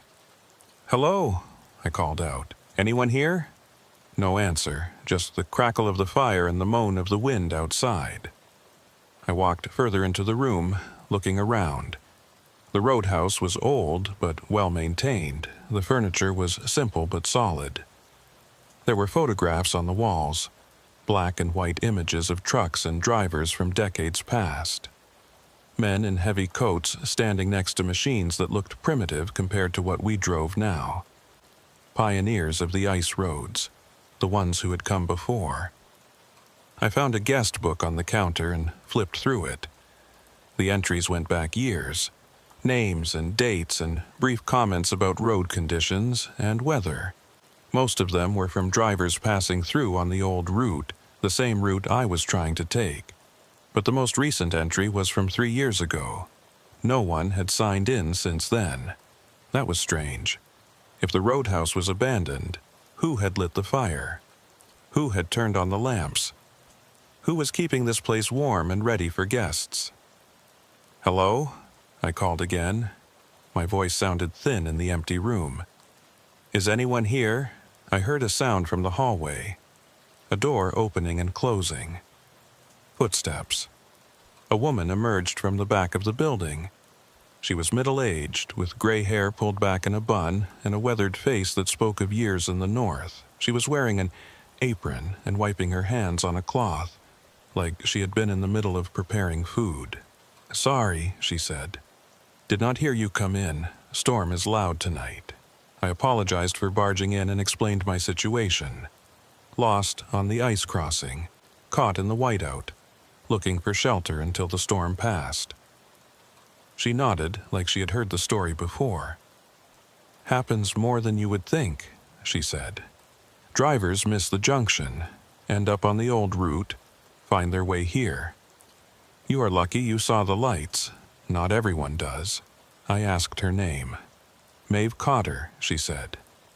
She ran the roadhouse with her husband, had been doing it for almost 30 years. I did not ask where her husband was. Something in her tone suggested I should not. She offered me food and a room for the night. I accepted gratefully. While she went to prepare something in the kitchen, I sat at one of the tables near the fire and tried to warm up. The heat felt good on my face and hands, but I could not shake the chill that had settled into my bones. It was not just the cold from outside, it was something else. Something about this place. I looked at the photographs on the walls again. The drivers in those pictures were all smiling, posing proudly next to their trucks. But there was something wrong with the images. Something I could not quite identify. The men looked happy, but their eyes did not match their smiles. They looked tired, worn down, like they had been driving for a very long time and had forgotten how to stop. Maeve came back with a bowl of stew and some bread. I thanked her and started eating. The food was good, hot and filling, exactly what I needed after hours on the road. She sat across from me and watched me eat, not saying anything, just watching. It made me uncomfortable, but I did not know how to ask her to stop. "The rooms are down the hall," she said when I finished. "Second and third doors on the right. Take whichever one you want. But do not go in the room at the end. That one stays locked." I asked her why. She did not answer for a long moment, just looked at me with those tired eyes that seemed to see more than they should. "There was a driver," she said, finally. "Years ago. He came through here just like you, lost on the ice, looking for shelter. We gave him a room. That room. But he was not right. Something had happened to him out on the lake, something that changed him. He stayed in that room for 3 days. Would not come out, would not eat, would not talk to anyone. And then one morning he was gone. Door was still locked from the inside, but he was gone. We have not opened it since." I stared at her. That was not possible. A locked room, a man who disappeared. It sounded like a ghost story, the kind of thing drivers told each other to pass the time on long hauls. Maeve seemed to read my thoughts. "Believe what you want," she said, "but stay out of that room, for your own sake." I finished my meal and took my bag down the hall. The second room was small but clean, with a bed and a dresser and a window that looked out onto the storm. I could hear the wind howling outside, could see the snow driving past in horizontal sheets. I was glad to be inside, glad to be warm and safe and off the ice. But I could not stop thinking about that room at the end of the hall. I lay in bed and listened to the sounds of the roadhouse, the creak of the walls in the wind, the crackle of the fire in the main room, the occasional footsteps as Maeve moved around, doing whatever she did to keep this place running. Normal sounds, ordinary sounds. Then I heard something else. Footsteps, but not from the main room. From the hall, from the direction of the locked room. I sat up in bed and listened. The footsteps were slow and heavy, like someone walking with great effort. They went back and forth, pacing. I could hear them clearly through the wall. Someone was in that room. Someone was walking around in there. But Maeve had said the room was locked. She had said no one had opened it in years. I got out of bed and went to my door. Opened it a crack and looked down the hall. The door at the end was closed. No light showed underneath it. But I could still hear the footsteps. Back and forth. A rhythm like breathing. Like a heartbeat. I closed my door and got back in bed. I told myself it was nothing. The building settling in the cold. Pipes contracting. Some other mundane explanation, but I did not believe it. I knew what footsteps sounded like. And those were footsteps. I lay there in the dark and listened to them pace until I finally fell asleep. In my dreams, I was driving on the ice. The lake stretched out around me in all directions, flat and white and endless. There was no storm, no snow, just the ice and the sky and the silence. I drove and drove, but I never got anywhere. The shore never got closer. The ice went on forever. And somewhere behind me, something was following. I could not see it. I could only feel it. A presence, a weight. Something that was getting closer no matter how fast I drove. Something that would catch me eventually. I woke up before it reached me. But I knew it was still out there. Waiting. I woke to silence. The footsteps had stopped. The wind had died down. I lay in bed for a long moment, listening to the quiet, trying to convince myself that everything I had heard the night before had been a dream. Fatigue and stress and the disorientation of being lost on the ice. My mind playing tricks. Nothing more. But I knew that was not true. I got dressed and went out into the hall.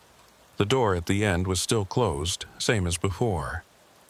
I stood there looking at it, feeling the pull of curiosity warring with something deeper. Fear. The animal instinct that tells you some doors should stay shut. I walked to the door and put my hand on the wood.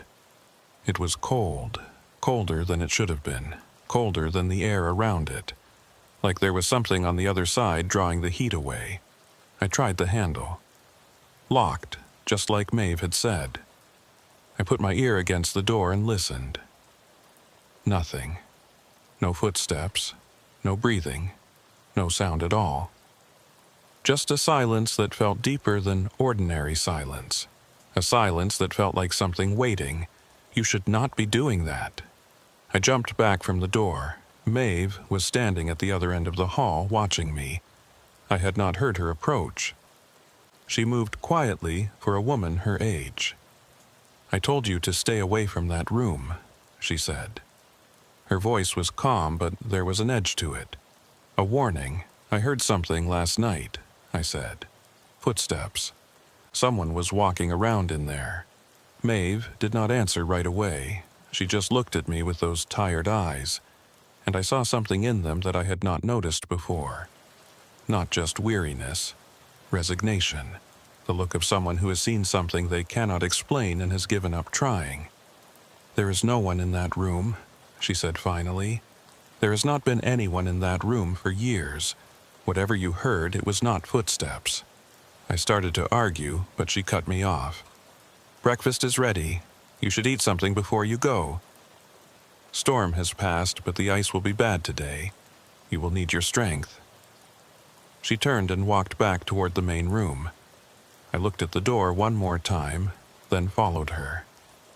The roadhouse looked different in daylight. Less cozy, more worn.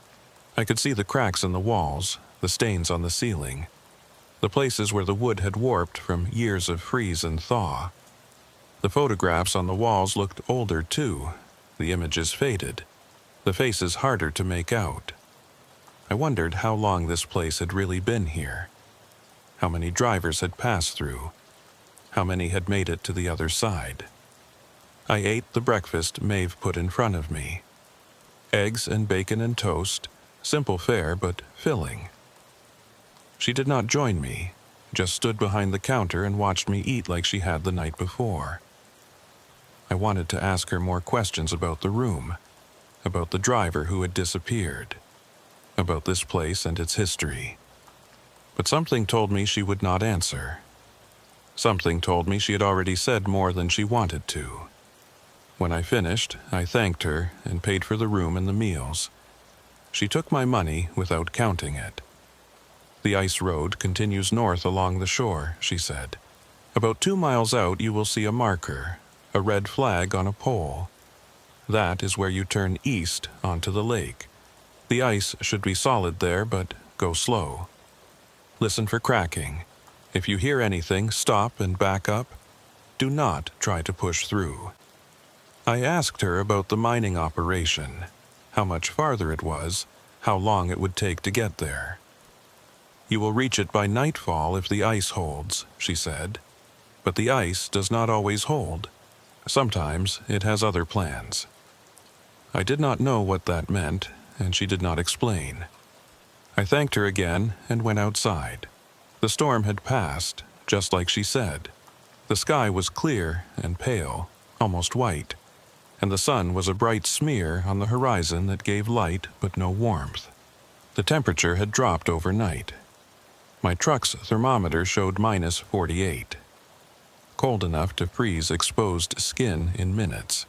Cold enough to turn diesel fuel to gel if I let the engine sit too long. I did my walk-around inspection, checking the tires and chains and lights, making sure everything was in order.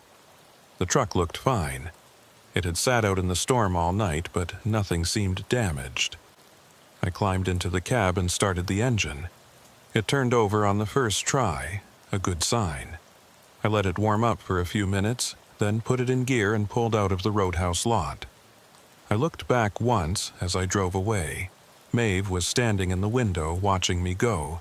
She did not wave. The road along the shore was rough but passable. I could see the lake on my left, a flat, white expanse that stretched to the horizon. It looked solid from here, but I knew that appearances meant nothing. Ice could be 3 feet thick in one spot and 3 inches thick 10 yards away. You could not trust your eyes out here. You could only trust experience and luck, and I was running low on both. I found the marker about 2 miles out, a red flag on a wooden pole just like Maeve had said. The pole was old and weathered. The flag faded to a dull pink. It had been here for years, maybe decades. I wondered how many drivers had seen this flag and turned east onto the ice. I wondered how many of them had made it across. I made the turn and started out onto the lake. The ice felt different here than it had the night before. Harder. More stable. I could not hear any groaning or cracking. Could not feel any movement beneath my wheels. Just solid frozen water, strong enough to hold my truck and my load without complaint. I let myself relax a little. Maybe the worst was behind me. Maybe I would make it after all. I had been driving for about an hour when I saw the other truck. It was stopped on the ice ahead of me, maybe a quarter mile away. A big rig, similar to mine, with the hood up and a figure moving around near the front. A breakdown. Someone who needed help. I approached slowly, watching for any signs that this was something other than what it appeared to be. But it looked legitimate. The truck was real, the person was real, and when I got closer I could see the problem. Steam was rising from the engine compartment. Overheating. A bad situation on a frozen lake in the middle of nowhere. I pulled up alongside and rolled down my window. The figure straightened up and looked at me. A man, maybe 50, with a thick beard and deep-set eyes. He was wearing heavy coveralls and a fur-lined hat, the uniform of someone who worked in the cold for a living. "Trouble?" I asked. He nodded. Thermostat stuck closed. Engine got too hot, cracked the housing on the water pump. I am losing coolant faster than I can replace it. Bad luck. I asked if he had called for help. Radio is not working, he said. Has not worked since I came out on the ice this morning. And there is no cell signal out here. I have been sitting for 2 hours hoping someone would come along. I told him I could give him a ride to the mining operation. It was not that far, maybe 4 hours at normal speed. He could get help there, come back for his truck with the right parts and equipment. He shook his head. Cannot leave it. I've got a full load of equipment that has to reach the operation today. If I abandon it, I lose the contract. I will figure something out. I understood. In this business, your reputation was everything. One missed delivery could cost you future work. But staying out here with a broken truck was dangerous. If the temperature dropped any further, if another storm came through, he could freeze to death before anyone found him. I am Dawson Pike, I said. I am running equipment to the same operation. If you want, I can send help back when I get there. He considered this. Ilya Sorenko, he said. I would appreciate that. We talked for a few more minutes. He was an independent operator out of Yellowknife, same as me. He had been running ice roads for 15 years, longer than most drivers lasted in this business. He knew the routes, knew the dangers, knew what the cold could do. But even experience could not protect you from bad luck and broken parts. I gave him some of my coffee and a spare blanket from my sleeper. He thanked me and told me to drive safe. I told him I would send help as soon as I could. I pulled away from his truck and continued east. In my mirrors, I could see him standing by his rig, watching me go. He looked small against the vastness of the ice, small and alone. I hoped he would be okay. I hoped help would reach him in time. The ice began to change about an hour after I left Ilya. It started with the sound, a low hum that I felt more than heard, vibrating up through my seat and into my spine. At first, I thought it was my engine, some new problem developing, but when I checked my gauges, everything looked normal. The sound was not coming from my truck, it was coming from below. I slowed down and listened. The hum rose and fell in waves, almost like breathing. It seemed to be coming from everywhere at once, from the entire surface of the lake. The ice was making noise again. But this was not the groaning I had heard the night before. This was something else, something deeper. Then the scraping started, metal on metal, a harsh grinding sound that cut through the hum like a knife. It was coming from directly beneath my truck, from somewhere under the ice.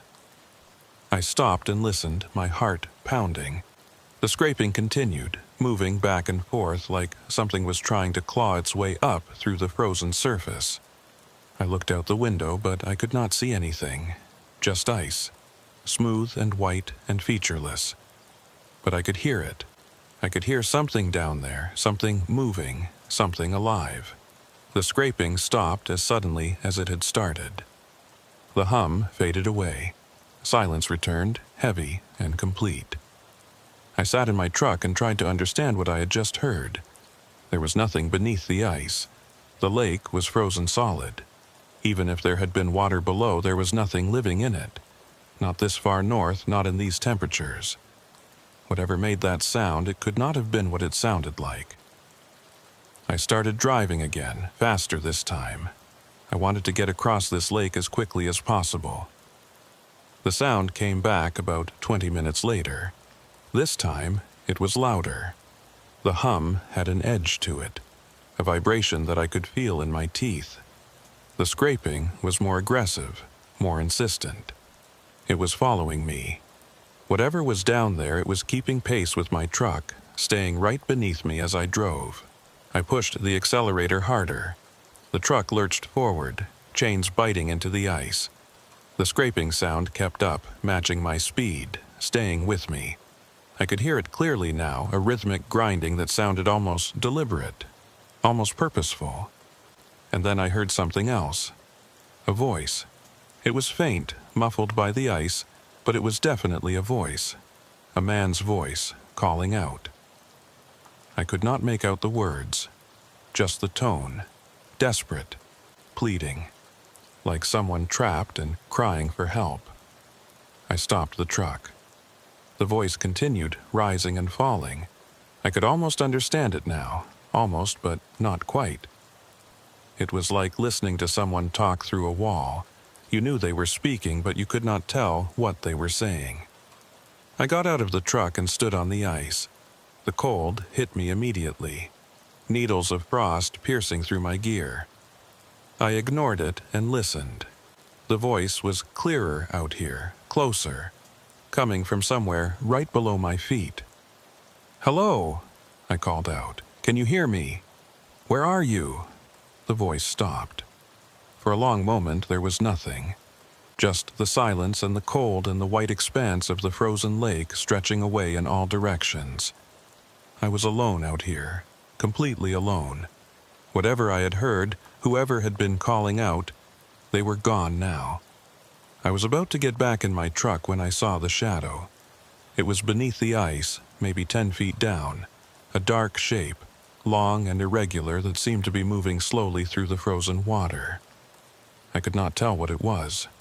A log, a piece of debris, some remnant of the lake's unfrozen past, suspended in the ice like an insect in amber.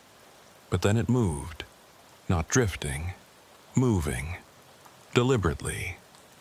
The shape shifted, rotated, and I caught a glimpse of something that made my stomach drop.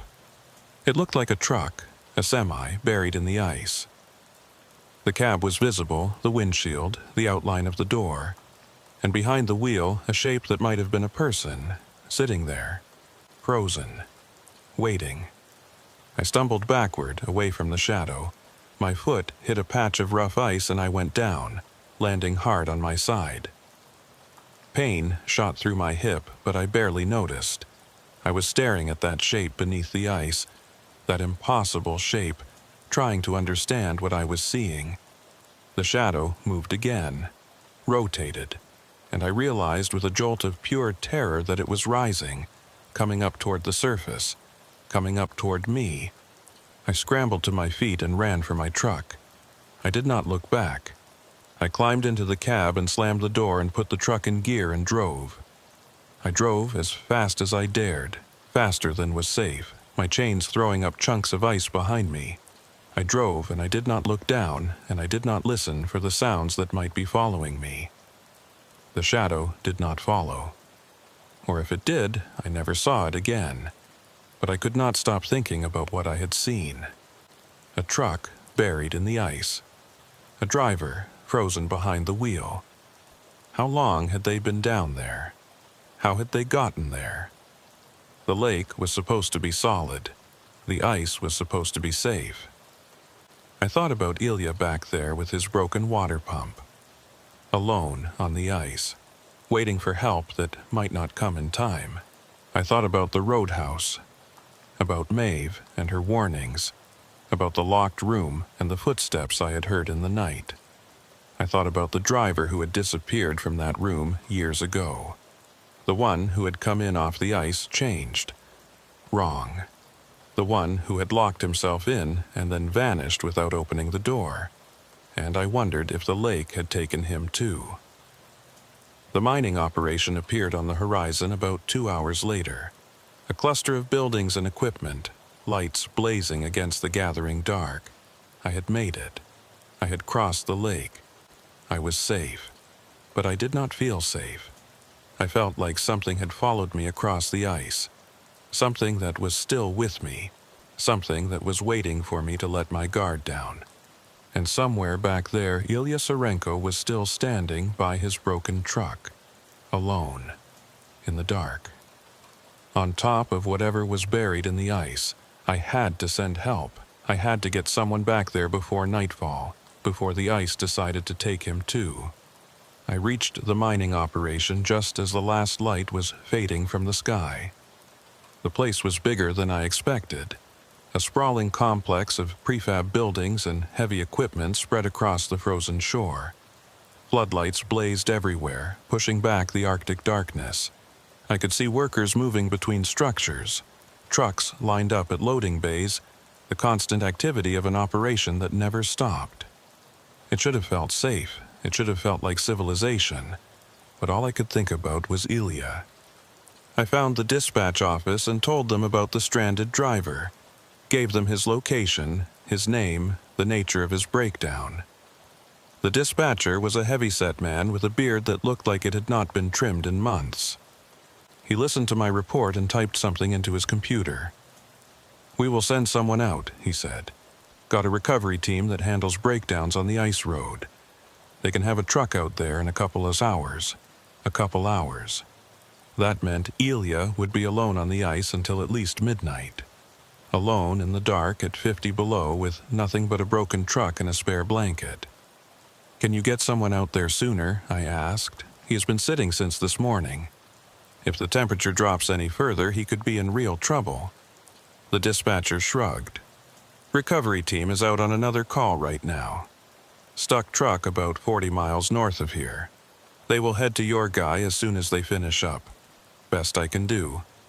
I wanted to argue, but I knew it would not help.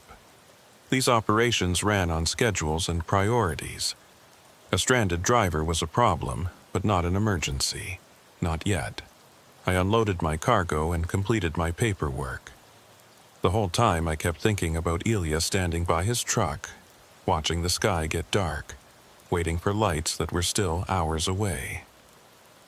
I thought about the sounds I had heard on the ice, the voice calling out from below, the shadow rising toward the surface. I thought about going back for him myself. It was a crazy idea. I had just spent most of the day crossing that lake, fighting through a whiteout and listening to things that should not exist. The smart thing was to stay here. Get some rest. Let the recovery team handle it. That was what any reasonable driver would do. But I could not shake the feeling that Ilya did not have hours to wait. I could not shake the feeling that something was wrong out there on the ice, something that was getting worse as the darkness deepened. I found the dispatcher again. "I am going back out," I told him. "I am going to stay with that driver until your team gets there." He looked at me like I was insane. "You just came off the ice. You have been driving all day. You need to rest. I will rest when I know he is okay." The dispatcher shook his head, but he did not try to stop me. He gave me the frequency for the recovery team's radio and told me to check in when I reached Ilya's position. I thanked him and went back to my truck. The night had fully arrived by the time I pulled out of the mining operation. The sky was black and clear, stars scattered across it like chips of ice. The northern lights were out again, pale green curtains rippling along the horizon. Beautiful and cold and utterly indifferent to anything that happened beneath them. I drove back onto the ice and headed west. The lake felt different at night. During the day, it had been vast and empty and bright with reflected sunlight. Now it was vast and empty and dark, my headlights cutting 2 narrow tunnels through the blackness. I could not see the edges of the ice anymore. Could not see anything except the road directly ahead of me. It was like driving through space, like the rest of the world had disappeared, and there was nothing left but me and the road and the endless frozen void. I watched my odometer, counting the miles. Ilya had been about 4 hours out from the mining operation when I found him that morning. Maybe a little less if I pushed the speed. I tried not to think about what I might find when I got there. Tried not to think about the shadow beneath the ice. The first hour passed without incident. The ice was solid and smooth. The air was still. No sounds from below, no shapes in the darkness. Just the rumble of my engine and the crunch of my chains, and the vast silence of the frozen lake. Then my GPS flickered. I looked at the screen. The display was jumping, the map scrolling back and forth like it could not decide where I was. The position marker hopped from one spot to another, showing me on the ice, then on the shore, then somewhere in the middle of the lake where there was no road at all. I tapped the screen, but it did not help. The system was confused, lost. I checked my compass. It was spinning slowly, the needle drifting in lazy circles instead of pointing north. The magnetic anomalies up here could do that sometimes. Throw off your instruments, make you doubt your own sense of direction. I kept driving. I knew this route. I had driven it twice already. I did not need electronics to tell me where I was going. I just needed to keep heading west, and I would find Elia. But the ice did not feel right anymore. It was subtle at first, a slight roughness beneath my tires, a sense that the surface was not as solid as it had been. I slowed down and listened. No groaning, no cracking. But something was different. Something had changed.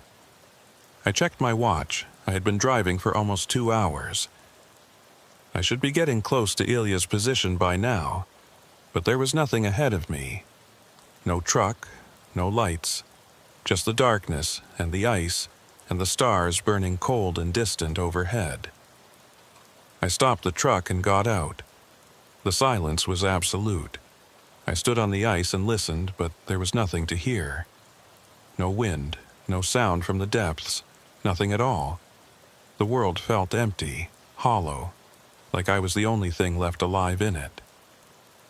I walked a few yards from my truck and looked around. The ice stretched away in all directions, flat and featureless. I could not see any landmarks, could not see the shore, could not see anything that would tell me where I was or which way I should go. I was lost. The realization hit me like a physical blow. I was lost on the ice in the middle of the night with a GPS that did not work and a compass that could not find north. I could drive in circles for hours and never find Elia. Never find the mining operation. Never find anything except more ice and more darkness until my fuel ran out and the cold came in and took me. I got back in my truck and tried the radio. "Recovery team, this is Pike. Do you copy?" Static. Nothing but static. I tried again. "Anyone on this frequency, this is Dawson Pike on Great Slave Lake. I am trying to reach a stranded driver and I have lost my position. Does anyone copy?" More static. Then a voice. Faint and broken, cutting in and out. "Pike, read you, position, marker." The voice faded into noise. I adjusted the frequency, trying to get a cleaner signal. "Say again, I did not copy your last transmission. What is your position? 20 miles, north, ice breaking, do not..." The transmission cut out completely. I tried to raise them again, but there was nothing.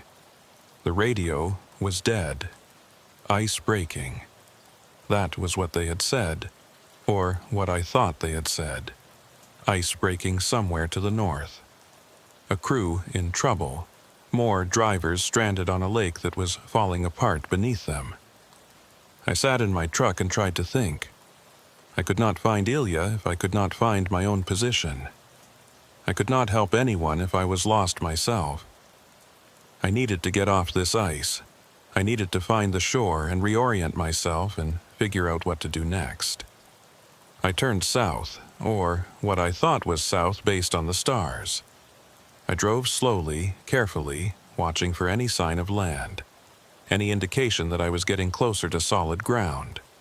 The ice began to change. I felt it first in the steering, a looseness, a give that had not been there before. The surface was softening.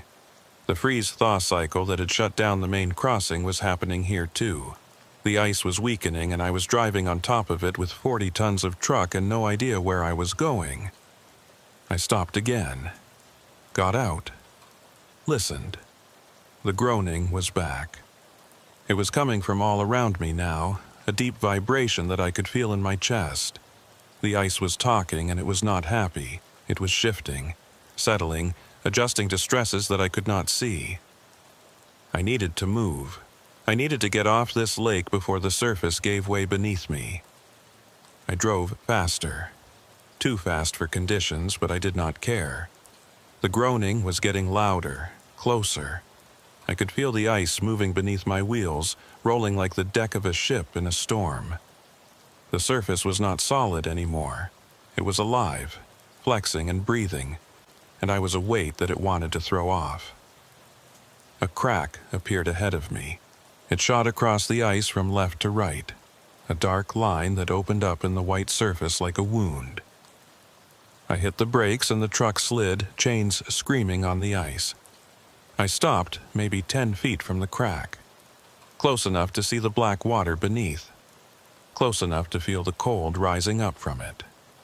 I sat there shaking, staring at that crack, watching it widen slowly, inch by inch, as the ice continued to shift. The water below was perfectly still, perfectly black, like a doorway into nothing. I backed up, turned around, headed the other way, looking for a path that would take me off the ice without crossing that crack. The groaning was constant now, a sound like the whole lake was crying out in pain. I drove, and I listened, and I prayed that the surface would hold. The shore appeared out of the darkness about 20 minutes later. I almost sobbed with relief when I saw it. The land rising up from the ice, solid and real and safe. I drove toward it as fast as I dared, watching for more cracks, listening for the sounds of breaking ice. But the surface held. I climbed the bank and felt my wheels grip solid ground, and I knew I was going to be okay. I stopped and caught my breath, tried to figure out where I was. The shore was unfamiliar, rocky and barren, with scattered trees that looked different from the ones I'd seen that morning. I checked my GPS, but it was still not working. Checked my compass, but it was still spinning.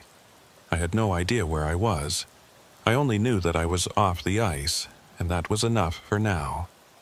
I drove along the shore looking for landmarks, looking for anything that would tell me my position.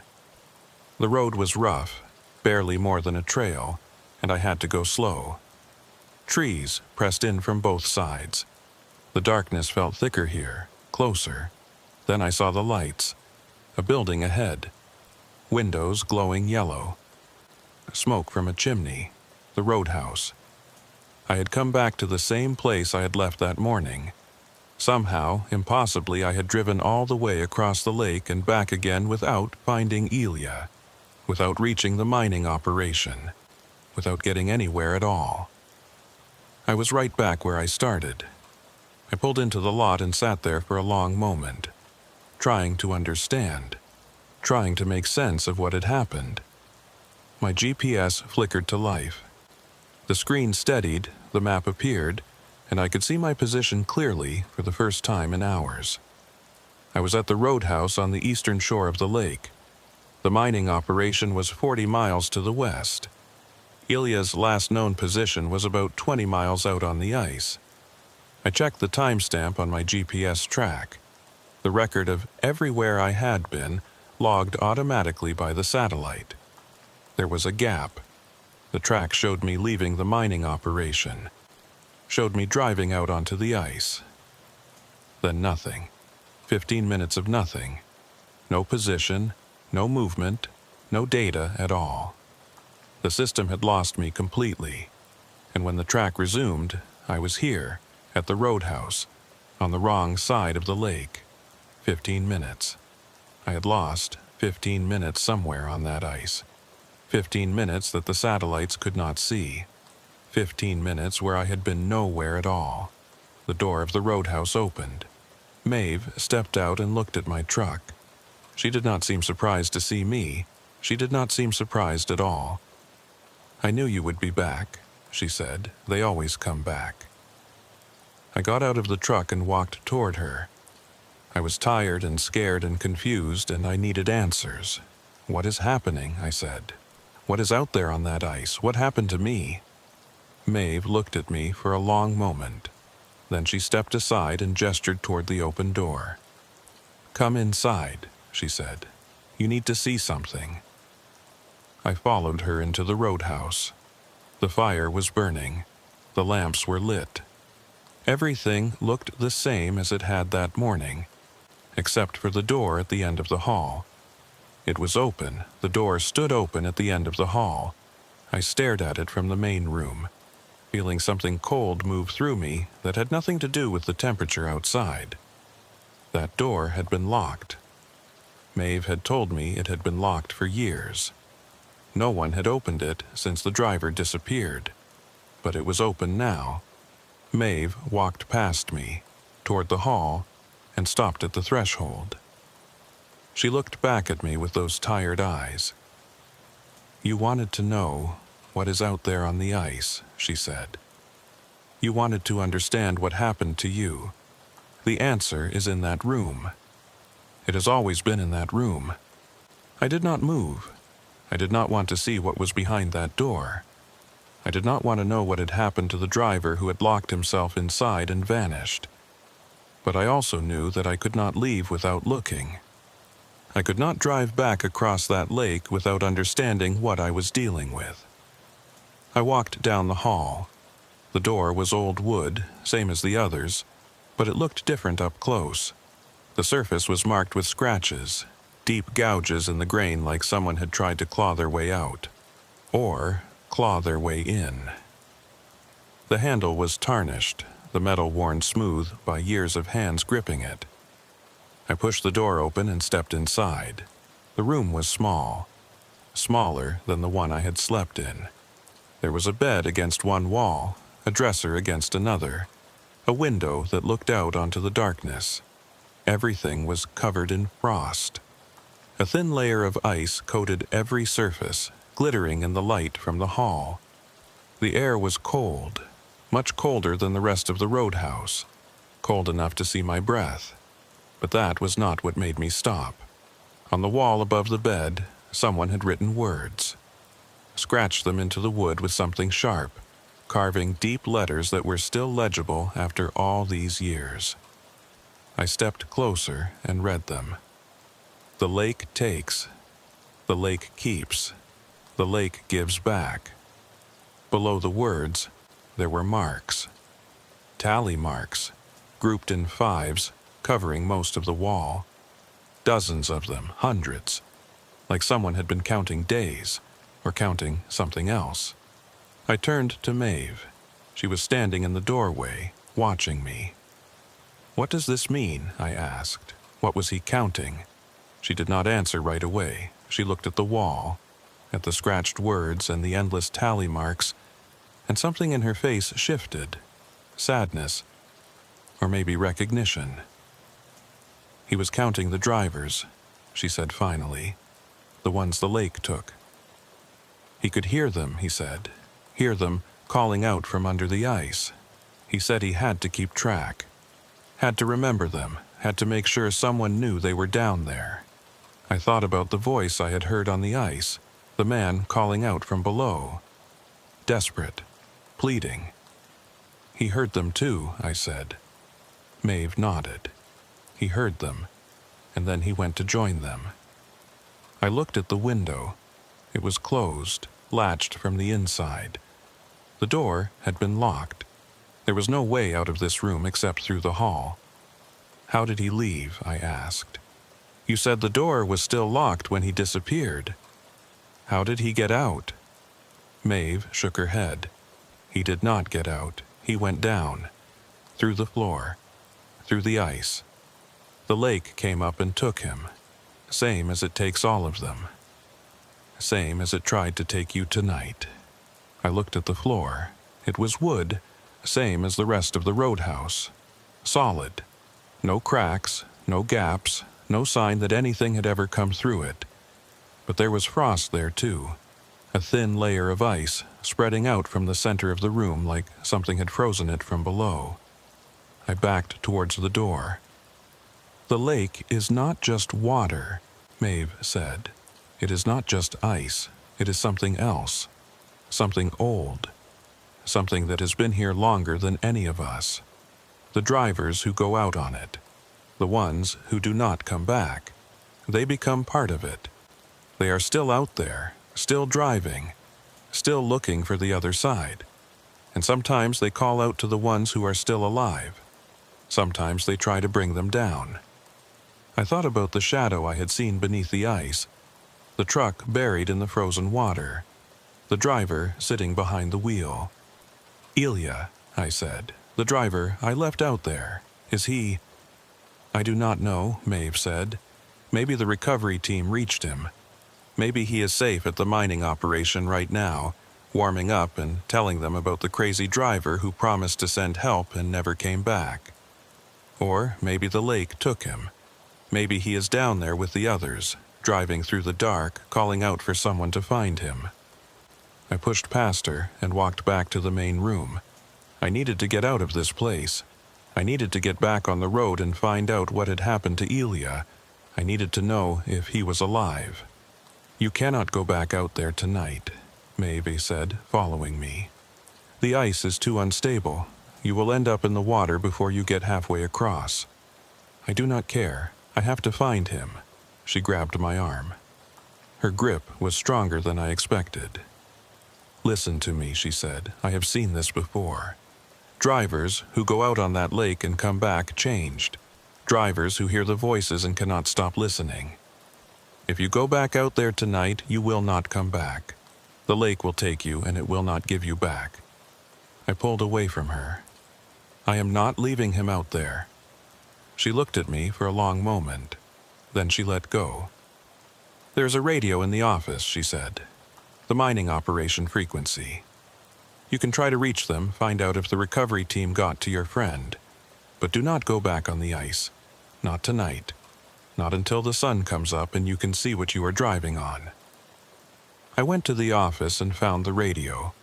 It was old, a battered unit that looked like it had been there since the roadhouse was built. I turned it on and dialed in the frequency that the dispatcher had given me. "Mining operation. This is Dawson Pike. Do you copy?" "Static." I tried again. "This is Pike at the Eastern Shore Roadhouse. I am trying to get status on a recovery operation. Driver named Ilya Sarenko, stranded on the ice about 20 miles out. Do you copy?" More static. Then a voice, faint but clear. "Pike, this is base. We copy. Recovery team reached the position about an hour ago. There was no one there." My heart stopped. "What do you mean, no one there?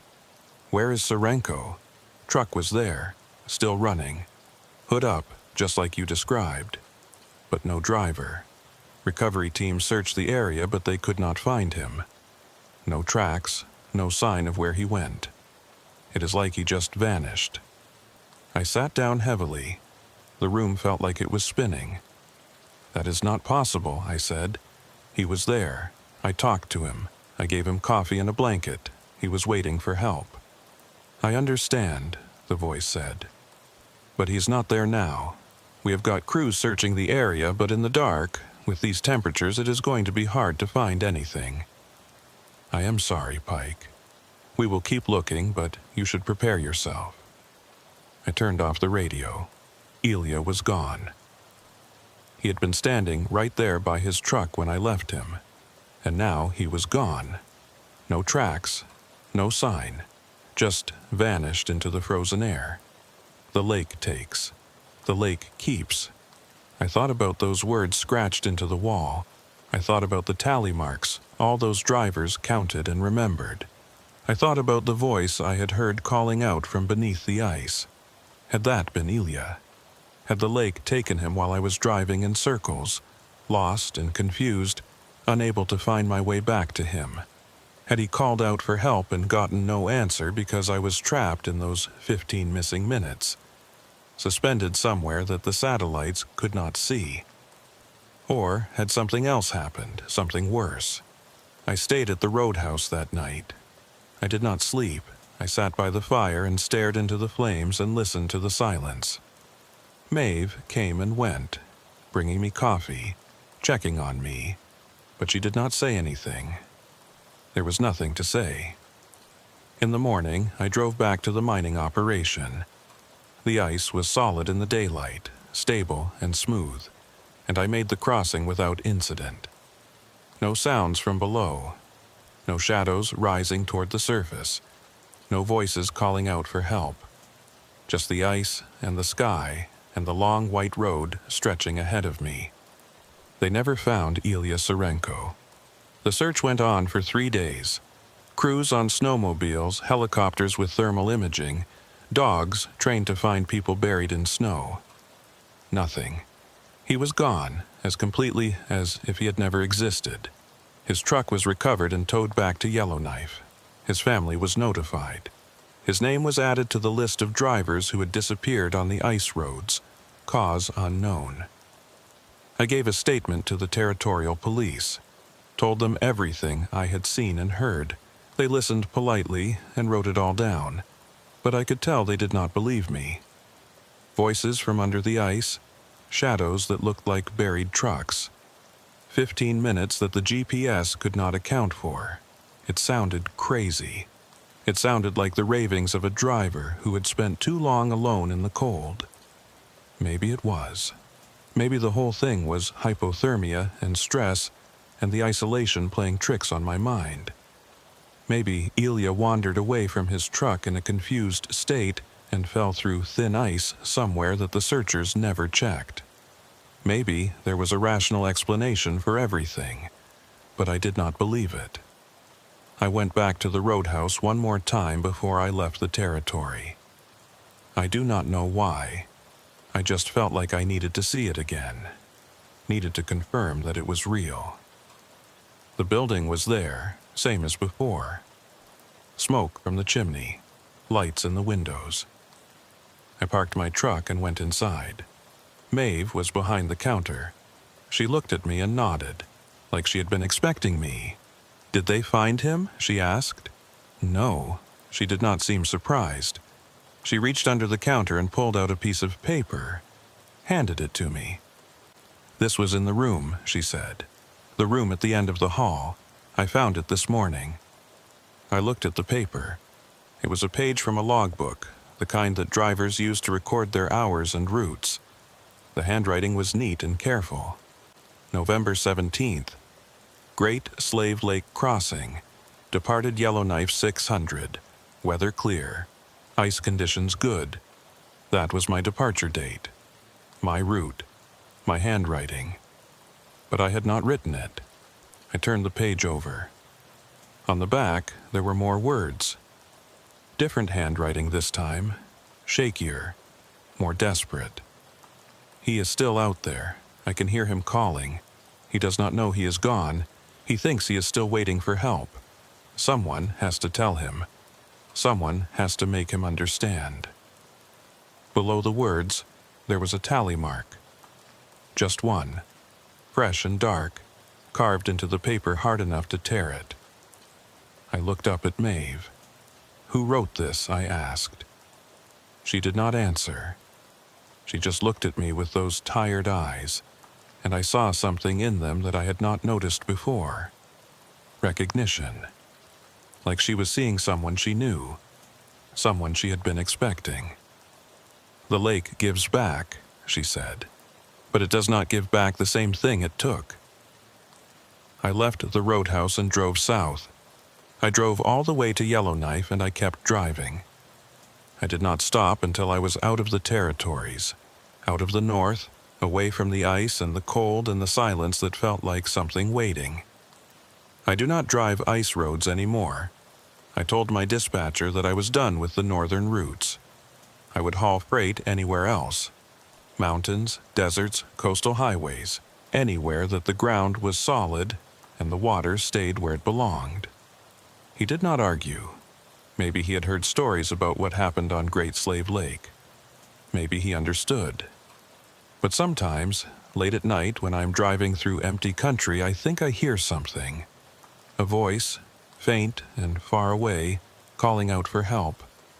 A man's voice, tired and confused, asking if anyone can hear him. Asking if help is coming. I tell myself it is just the radio.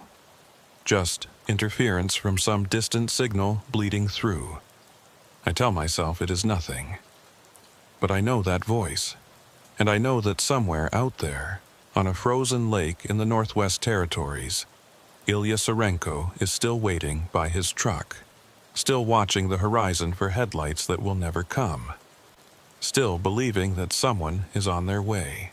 The lake takes, the lake keeps, and sometimes, late at night, the lake gives back, but not the same. Never the same.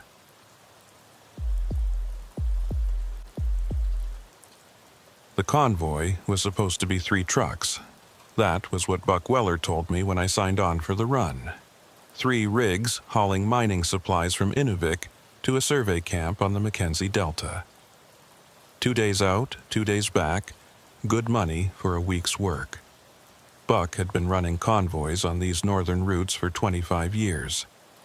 He knew the roads, knew the weather, knew how to keep drivers alive when the temperature dropped to 60 below, and the wind came screaming across the tundra like something that wanted you dead. If Buck said it was a 3-truck job, then it was a 3-truck job. But when I showed up at the staging area that morning, there were only 2 rigs in the lot. Mine and Buck's. I found him in the dispatch office, going over paperwork with a cup of coffee that looked like it had been sitting there for hours. He was a big man, Buck, with hands like shovels and a face that had been weathered by decades of Arctic wind. He looked up when I came in, but he did not smile. "Where is the 3rd truck?" I asked. He set down his coffee. Keegan backed out. "Family emergency." That left us short. 2 trucks instead of 3. It meant longer shifts, less redundancy, more risk if something went wrong on the road. "We should postpone," I said. "Wait until we can get another driver." Buck shook his head. "Client is paying a rush fee. They need this equipment at the camp by Thursday or they lose their drilling window. We go today or we do not go at all." I did not like it. I had been driving freight in the Northwest Territories for 6 years, and I knew that cutting corners in the north was a good way to end up dead. But I also knew that Buck would not take a risk he did not think he could manage. If he said we could do it with 2 trucks, then we could do it with 2 trucks. "My name is Harlan Vexler." I wish I had listened to my gut. We pulled out of Inuvik around 9 in the morning, Buck in the lead and me following about a quarter-mile back. The sky was clear and pale, the sun hanging low on the horizon even though it was almost noon. This far north in November, you only got a few hours of daylight. The rest was darkness and cold, and the northern lights dancing across the sky like ghosts. The route took us north along the Dempster Highway, then east on a series of winter roads that crossed the frozen delta. It was rough country, flat and white and featureless, with nothing to see but snow and ice and the occasional cluster of stunted trees. The wind was constant, a steady pressure against the side of my truck that made me fight the steering wheel for every mile. I had driven this route before. Not often, but enough to know the landmarks and the danger spots. There was a stretch about 4 hours out where the road crossed a series of frozen channels, ice bridges that could be tricky in bad weather. And there was a section further on where the route passed through an area that the locals called the Barrens. Just empty tundra for 50 miles in every direction. No shelter, no services, no help if something went wrong. Buck came on the radio about an hour into the drive. His voice was calm, steady, the voice of a man who had seen everything and was not impressed by any of it. "Pike, this is Weller. How are you running back there?" I keyed my mic. "Running fine. Road is good. Winds are manageable. Copy that. We will stop at the fuel cache in about 3 hours. Top off the tanks and check the loads. Should put us at the camp by midnight if we keep this pace." I acknowledged and signed off. 3 hours to the fuel cache, then another 6 or 7 to the camp. It was going to be a long day, but nothing I had not done before. The first sign of trouble came about 2 hours later. I noticed that Buck was slowing down. His tail lights brightened as he touched his brakes, and his speed dropped from 50 to 40 to 30. I slowed to match, watching his truck for any indication of what was wrong. "Weller, this is Vexler. You've got a problem up there." There was a pause. Then his voice came back, but it sounded different. "Tighter. There's something on the road ahead. Looks like a vehicle. Stand by." I peered through my windshield, but I could not see past Buck's trailer. We were in a flat section of the route, the road cutting straight across the tundra toward the horizon. There should not have been anything out here. No traffic, no breakdowns, nothing. We were 50 miles from the nearest town, and the only vehicles on this road were supposed to be ours. Buck stopped. I pulled up behind him and waited. A minute passed, then another. I could see Buck's door open and a figure climb down from the cab. He walked forward toward whatever he had seen on the road and disappeared from my line of sight. I sat in my truck and waited. The wind rocked my trailer gently. The engine idled. The heater blew warm air across my face. Everything felt normal, except for the knot that was forming in my stomach. Buck's voice came over the radio. "Vexler, get up here, you need to see this." I climbed down from my cab and walked forward along the road.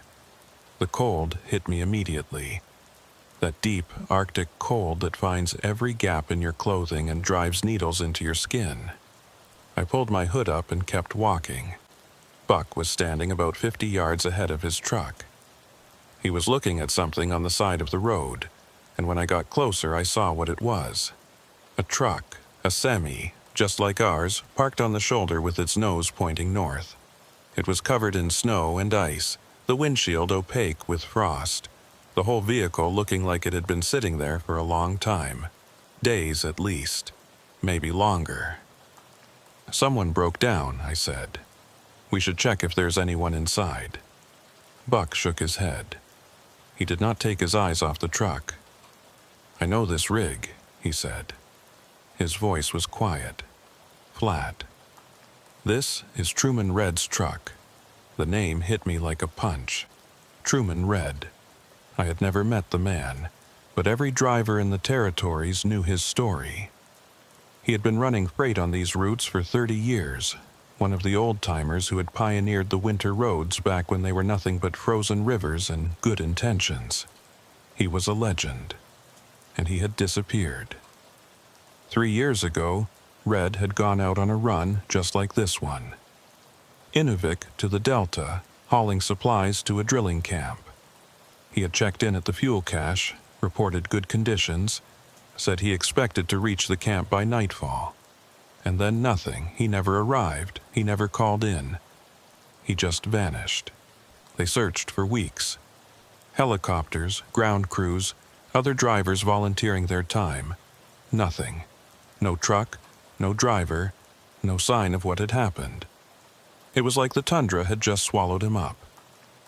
Eventually, they called off the search. Truman Red was declared dead. His family held a funeral.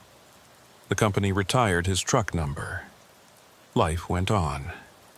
But here was his truck, sitting on the side of the road, 50 miles from anywhere, looking like it had been waiting for someone to find it. "That is not possible," I said. "They searched this whole area. They would have found it." Buck did not answer. He walked toward the truck slowly, carefully, like he was approaching something that might be dangerous.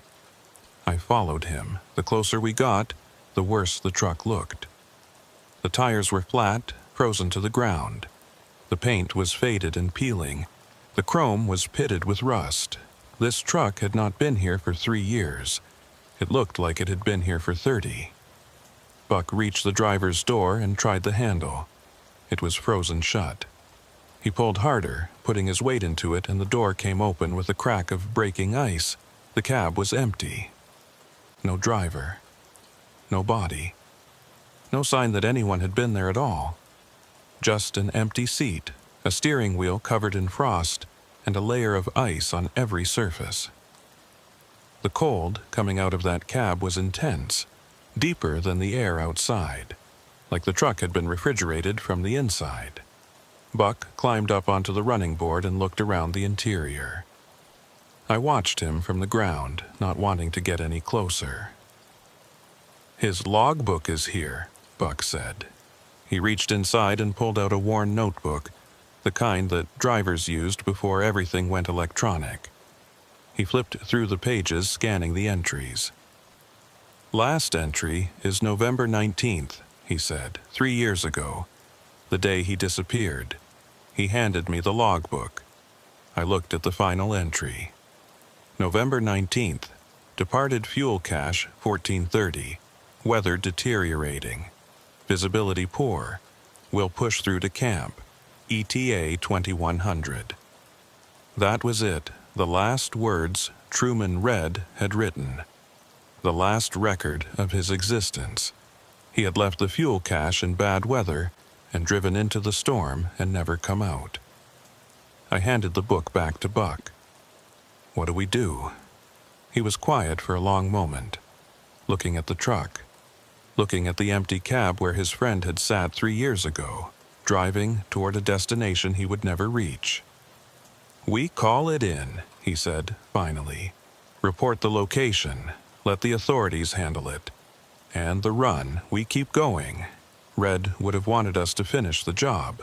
I was not sure that was true. I was not sure what Truman Red would have wanted. But Buck was the convoy leader, and it was his call. We went back to our trucks and Buck radioed the report to dispatch in Inuvik. He gave them the coordinates of the abandoned vehicle and the identification marks that confirmed it was Red's rig. The dispatcher said they would send a recovery team out as soon as possible, but it might be a day or two given the remote location. Buck signed off, and we got back on the road. I could not stop thinking about that truck as we drove. The way it had looked, sitting there on the side of the road like it had been waiting for us. The way the cold had felt coming out of that cab. Colder than it should have been. Colder than the air outside. The way Buck's face had changed when he recognized it. Like he was seeing a ghost. I had heard stories about Truman Red over the years. All drivers hear stories about the ones who disappear. How he was one of the best. A man who could read the weather and the ice like a book. How he never took unnecessary risks, never pushed when he should have pulled back. How his disappearance made no sense because he was the last driver anyone would expect to lose out here. And now his truck had appeared out of nowhere, 3 years after the search was called off, sitting on a road that had been driven by hundreds of vehicles since then. A road that had been searched and cleared and traveled without anyone seeing a thing. It was not possible, but here we were. We reached the fuel cache about an hour later. It was a small outpost, just a few storage tanks and a heated shelter where drivers could warm up and check their equipment. There was no one there. The cache was automated, unmanned most of the time. You swiped your card, pumped your fuel, and kept moving. Buck and I topped off our tanks and went into the shelter to eat something and stretch our legs. We did not talk much. The discovery of Red's truck had put a weight on the day that neither of us knew how to lift. I was finishing my coffee when Buck finally spoke. I drove with Truman for 15 years, he said. He was looking out the window at the empty tundra. Best driver I ever knew. Careful, smart, never made mistakes. What do you think happened to him? Buck shook his head. I do not know. I have thought about it every day for 3 years and I still do not know. He just went out on the road and did not come back. No distress call, no sign of trouble, nothing. And now his truck shows up. Buck turned and looked at me. His eyes were hard. That truck was not there a week ago. I drove this route last Tuesday and it was not there. Someone put it there, or something. I did not know what to say to that. I did not know what to think. We finished our break and went back to the trucks. The sky was getting darker, the brief Arctic day already fading toward night. We still had 6 hours of driving ahead of us, 6 hours of darkness and cold and empty road. Buck came on the radio as we pulled out of the fuel cache. Vexler, I need to tell you something. Go ahead. This section of road coming up, the part that goes through the barrens, that is where Truman was heading when he disappeared. That is the last place anyone knows he was. I felt that knot in my stomach tighten. We have to go through it, Buck said. There is no other route. But I want you to stay close. Keep my taillights in sight at all times. If anything happens, if you see anything strange, you call me immediately. Understood. Understood. We drove on into the darkness. The barrens started about 30 minutes past the fuel cache. I knew the moment we entered them because the landscape changed. The scattered trees disappeared. The contours of the land flattened out.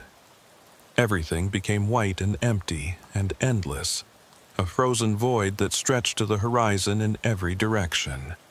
I kept my eyes on Buck's taillights and tried not to think about what might be out there in the dark. About an hour into the barrens, I started to feel like we were being watched. It was not anything specific. No sound, no movement, no shape in the darkness. Just a feeling, a prickling on the back of my neck, an instinct that something was out there, something that knew we were here. I told myself it was just nerves, just the story of Truman Red getting into my head.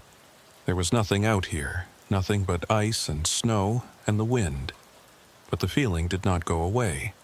Buck's voice came over the radio. "Vexler, are you seeing this? Seeing what? Check your mirrors." I looked in my side mirror. At first I did not see anything. Just the darkness behind me, my own lights reflecting off the snow. Then I saw them. Headlights. A third set of headlights far behind us, following the same road. Another vehicle, out here in the middle of nowhere, in the middle of the night, driving the same route we were driving. I grabbed my radio. That is not possible. There was no one behind us at the fuel cache. "I know," Buck said. His voice was tight. "I have been watching them for 5 minutes. They are keeping pace with us. Same speed, same distance. They are following us." I stared at those headlights in my mirror. They were too far back to make out any details. Just 2 points of light, floating in the darkness. Who is it? I do not know. But I do not like it. Neither did I. We drove on. The headlights followed. And somewhere behind them, hidden by the darkness and the distance, I could not shake the feeling that Truman Red's truck was moving again, following us home. The headlights stayed with us for the next hour. Always the same distance back. Always the same speed. Never gaining, never falling behind. Just following. Watching. I kept checking my mirrors. Kept expecting them to disappear or turn off or do something that would explain what they were. But they just hung there in the darkness. 2 pale points of light that refused to go away. Buck tried raising them on the radio. All channels, all frequencies. Nothing. Whoever was back there, they were not answering. Or they were not able to answer. "I do not like this," Buck said over the radio. His voice was steady, but I could hear the tension underneath. "There should not be anyone else on this road tonight. We are the only convoy scheduled for this route." "Maybe it is the recovery team," I said. "Coming out for Red's truck. They would not be coming from this direction. And they would answer the radio." He was right. I knew he was right. But I did not want to think about what else those headlights might be. We drove on. The barrens stretched around us, flat and white and infinite. There were no landmarks out here, nothing to tell you that you were making progress. Just the road and the snow and the darkness pressing in from all sides. It felt like we were driving in place, like the world was moving past us, but we were staying still. The whiteout came without warning. One moment, I could see Buck's taillights clearly, red points in the darkness ahead. The next moment, they were gone, swallowed by a wall of white that descended on us like a curtain dropping. The snow was horizontal, driven by a wind that had come out of nowhere, and it hit my truck with a force that rocked the cab on its suspension. I slowed down immediately. In a whiteout, speed is death. You cannot see the road, cannot see other vehicles, cannot see anything except the snow swirling in your headlights. I dropped to 20, then 15, then 10, crawling forward and praying that I would not drive off the road or into the back of Buck's trailer. Weller, this is Vexler. I have lost visual on you. What is your position? Static. The radio crackled and hissed, but Buck's voice did not come through. I tried again. Buck, do you copy? I am in zero visibility here. I need your position. More static. Then a sound that might have been a voice, but so broken and distorted that I could not make out any words. The storm was interfering with the signal, or something else was. I stopped the truck. There was no point in driving if I could not see where I was going. I would wait for the whiteout to pass, then find Buck and continue to the camp. It was the safest option, the only option. The wind howled around my truck, rocking it back and forth. The snow was so thick that I could not see my own hood. I was blind, deaf, cut off from everything. Just me and the storm and the cold. That was when the tapping started. 3 sharp raps on my driver's side window. Clear and distinct, cutting through the noise of the wind. I jumped in my seat, my heart lurching into my throat. I turned to look at the window, but I could not see anything. Just snow. Just white. Whoever or whatever had made that sound was invisible on the other side of the glass. The tapping came again, harder this time, more insistent. "Hello," I called out. "Who is there?" No answer. Just the wind and the snow and the darkness. I thought about opening the door. Thought about stepping out into the storm to see who was knocking. But something stopped me. Some instinct that told me the door needed to stay closed. That whatever was out there was not something I wanted to let in. The tapping moved. It was on my windshield now, right in front of my face. Tap, tap, tap. The glass vibrated with each impact.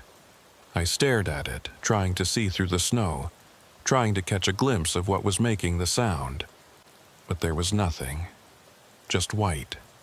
Then the tapping stopped. I sat there in the silence, breathing hard, waiting for it to start again. But it did not. Whatever had been outside my truck, it was gone. Or it was waiting. The whiteout began to thin about 10 minutes later. The snow eased, the wind died down, and visibility slowly returned. I could see the road ahead of me again. Could see the tundra stretching away on both sides. I could see Buck's truck, stopped about 100 yards ahead, his hazard lights flashing. I grabbed my radio. "Buck, are you okay? I lost you in the storm." His voice came back, clearer now, but still tense. "I am fine. You." Something was tapping on my truck, on the windows. I could not see what it was.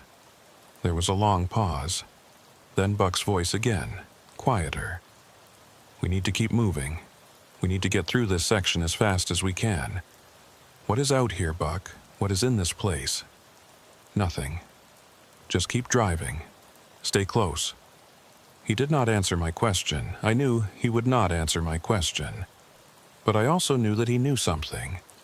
Something about this stretch of road. Something about what had happened to Truman Red. Something he was not telling me. I put my truck in gear and followed him. The headlights were still behind us. I saw them as soon as I started moving. Same distance, same position. They had stayed with us through the whiteout, following blind, matching our pace even when we could not see our own hands in front of our faces. That was not possible. No one could drive through a whiteout like that. No one could maintain that kind of pursuit without being able to see. "Buck," I said into the radio, "they are still there. I know. What do we do?" "We keep driving. We do not stop until we reach the camp." His voice left no room for argument. We drove on. The barrens seemed to go on forever. Mile after mile of nothing. Flat, white emptiness that numbed the mind and drained the spirit. I tried to focus on Buck's taillights, on the road, on the simple, mechanical act of driving. But my thoughts kept drifting back to that tapping on my windows, to the headlights that would not go away, to Truman Red's truck, sitting on the side of the road after 3 years of being nowhere. I thought about the stories I had heard. Drivers who disappeared on these roads. Trucks that were found empty. Engines still running. Coffee still warm on the dash. The North took people. Everyone knew that. But most of the time there was an explanation. Mechanical failure. Bad weather. Poor decisions. Things that made sense. This did not make sense. Buck came on the radio again. There is a section coming up, about 10 miles ahead. The road passes through a narrow valley between two ridges. It is the only shelter on this stretch. We're going to stop there for a few minutes. Check the trucks, check ourselves. Decide what to do about our friend back there. I acknowledged. 10 miles, maybe 20 minutes at our current speed. I could do that.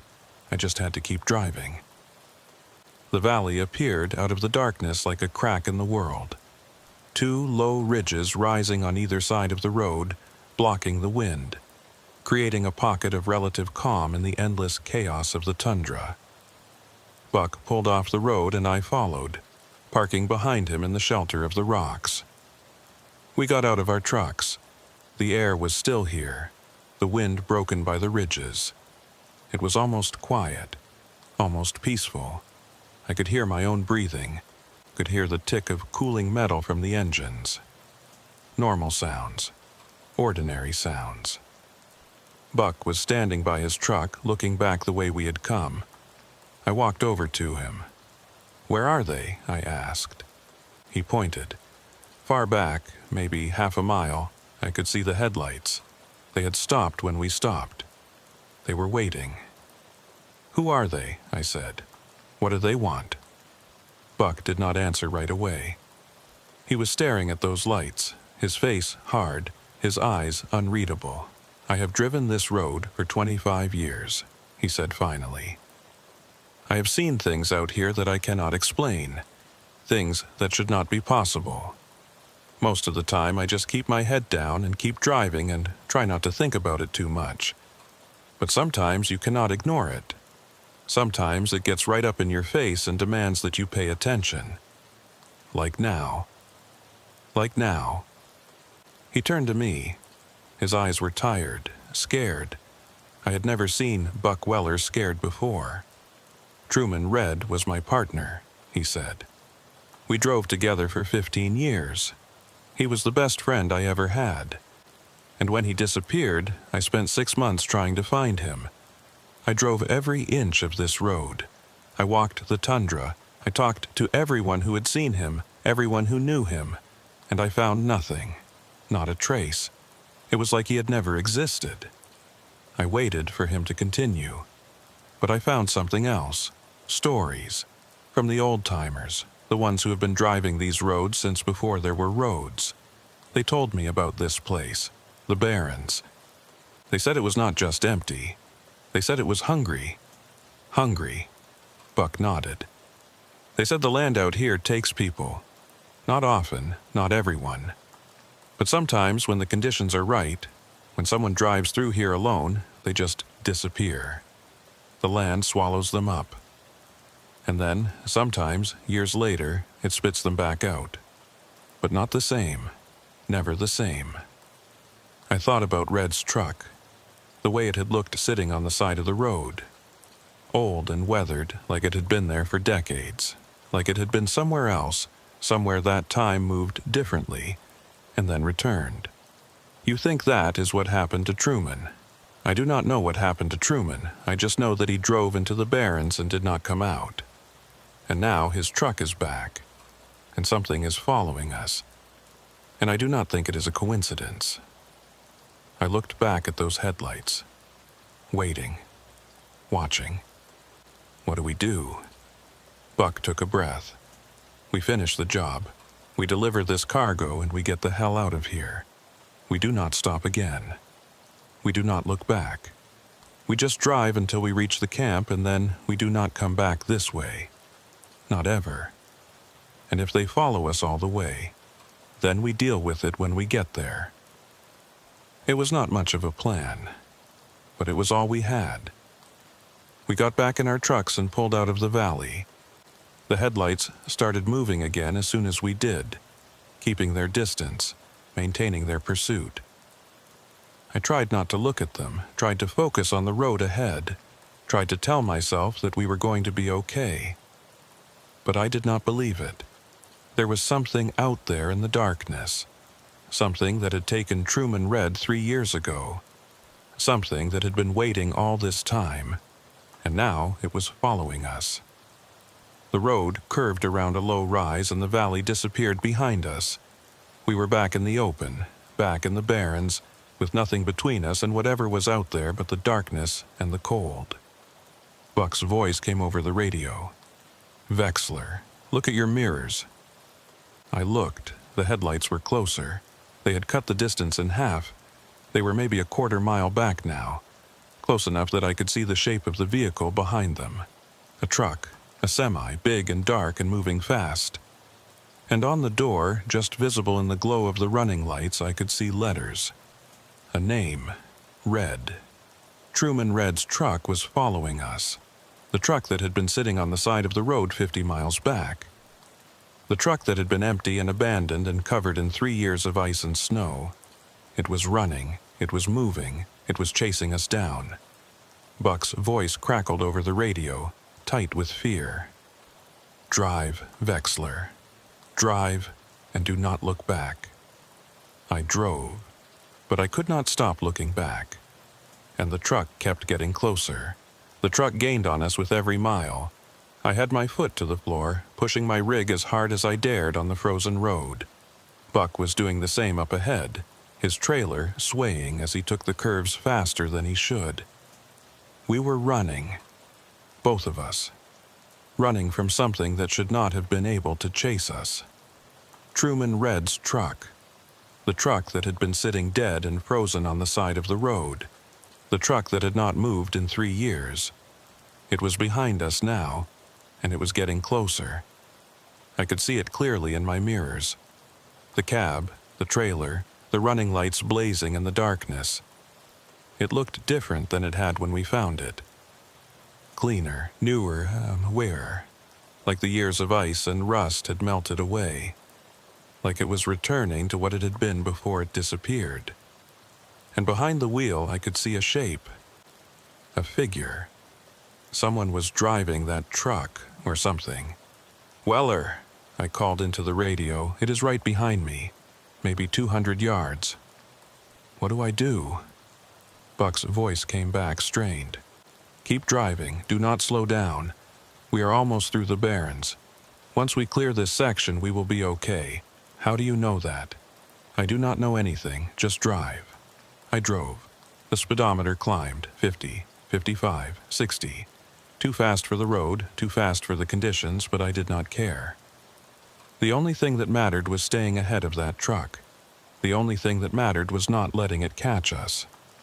The barrens stretched on forever. Flat, white nothing in every direction. No shelter, no landmarks, no sign that the world existed beyond this frozen void. Just the road and the darkness and the thing that was chasing us through it. Red's truck pulled closer. 100 yards now. I could see more details. The company logo on the door. The chrome stacks on the cab. The frost on the windshield that made it impossible to see who was behind the wheel. Just that shape, that shadow, sitting there, driving. Then it pulled out to pass. The truck swung into the oncoming lane and accelerated, drawing alongside me. I stared at it through my driver's side window, my heart pounding so hard I could feel it in my throat. The cab was right there, maybe 20 feet away. I could see the door, the window, the mirror. The window was dark, completely dark, like there was nothing inside the cab at all. No driver, no light, just emptiness. But the truck kept moving, kept accelerating. It pulled ahead of me, past me, and moved back into the right lane. Then it did the same thing to Buck, swinging out and passing him, pulling ahead of both of us. And then it was gone. The taillights disappeared into the darkness ahead, swallowed by the night and the distance. One moment they were there, and the next moment they were not. The truck had passed us and driven on and left us behind. I eased off the accelerator, my hands shaking on the wheel. My breath was coming in ragged gasps. I felt like I had just run a marathon. Buck's voice came over the radio. "Vexler, are you all right? I do not know." What just happened? I do not know either. But it is gone. Whatever it was, it is gone. I wanted to believe that. I wanted to believe that the nightmare was over, that we could finish our run and get out of here and never come back. But something told me it was not that simple. Something told me that Red's truck had not just passed us and driven away. It had gone somewhere, done something, and we were going to find out what. We drove on. The minutes crawled by. The barrens began to change, the flat tundra giving way to low, rolling hills, the first sign that we were approaching the edge of this empty place. I started to breathe easier, started to think that maybe we really were going to be okay. Then we came around a curve and saw the truck. It was stopped in the middle of the road, blocking both lanes, sitting there in the darkness like it was waiting for us. Buck hit his brakes and I hit mine. We stopped about 50 yards back, our headlights illuminating Red's truck. It was not moving, the engine was not running, the lights were off, it was just sitting there, dead, empty. Exactly like it had been when we found it the first time. "No," I said, "no, that is not possible." Buck did not answer. He just sat there in his truck, staring at the thing in front of us. I grabbed my radio. "Buck, what do we do?" His voice came back slowly, like he was having trouble forming words. "We have to move it. We cannot get around it. The road is too narrow. I do not want to go near that thing, neither do I. But we do not have a choice." He was right. The hills pressed in on both sides of the road here. Steep embankments that our trucks could not climb. The only way forward was through. The only way through was past Red's truck. Buck climbed down from his cab. After a moment, I did the same. The cold hit me like a physical blow.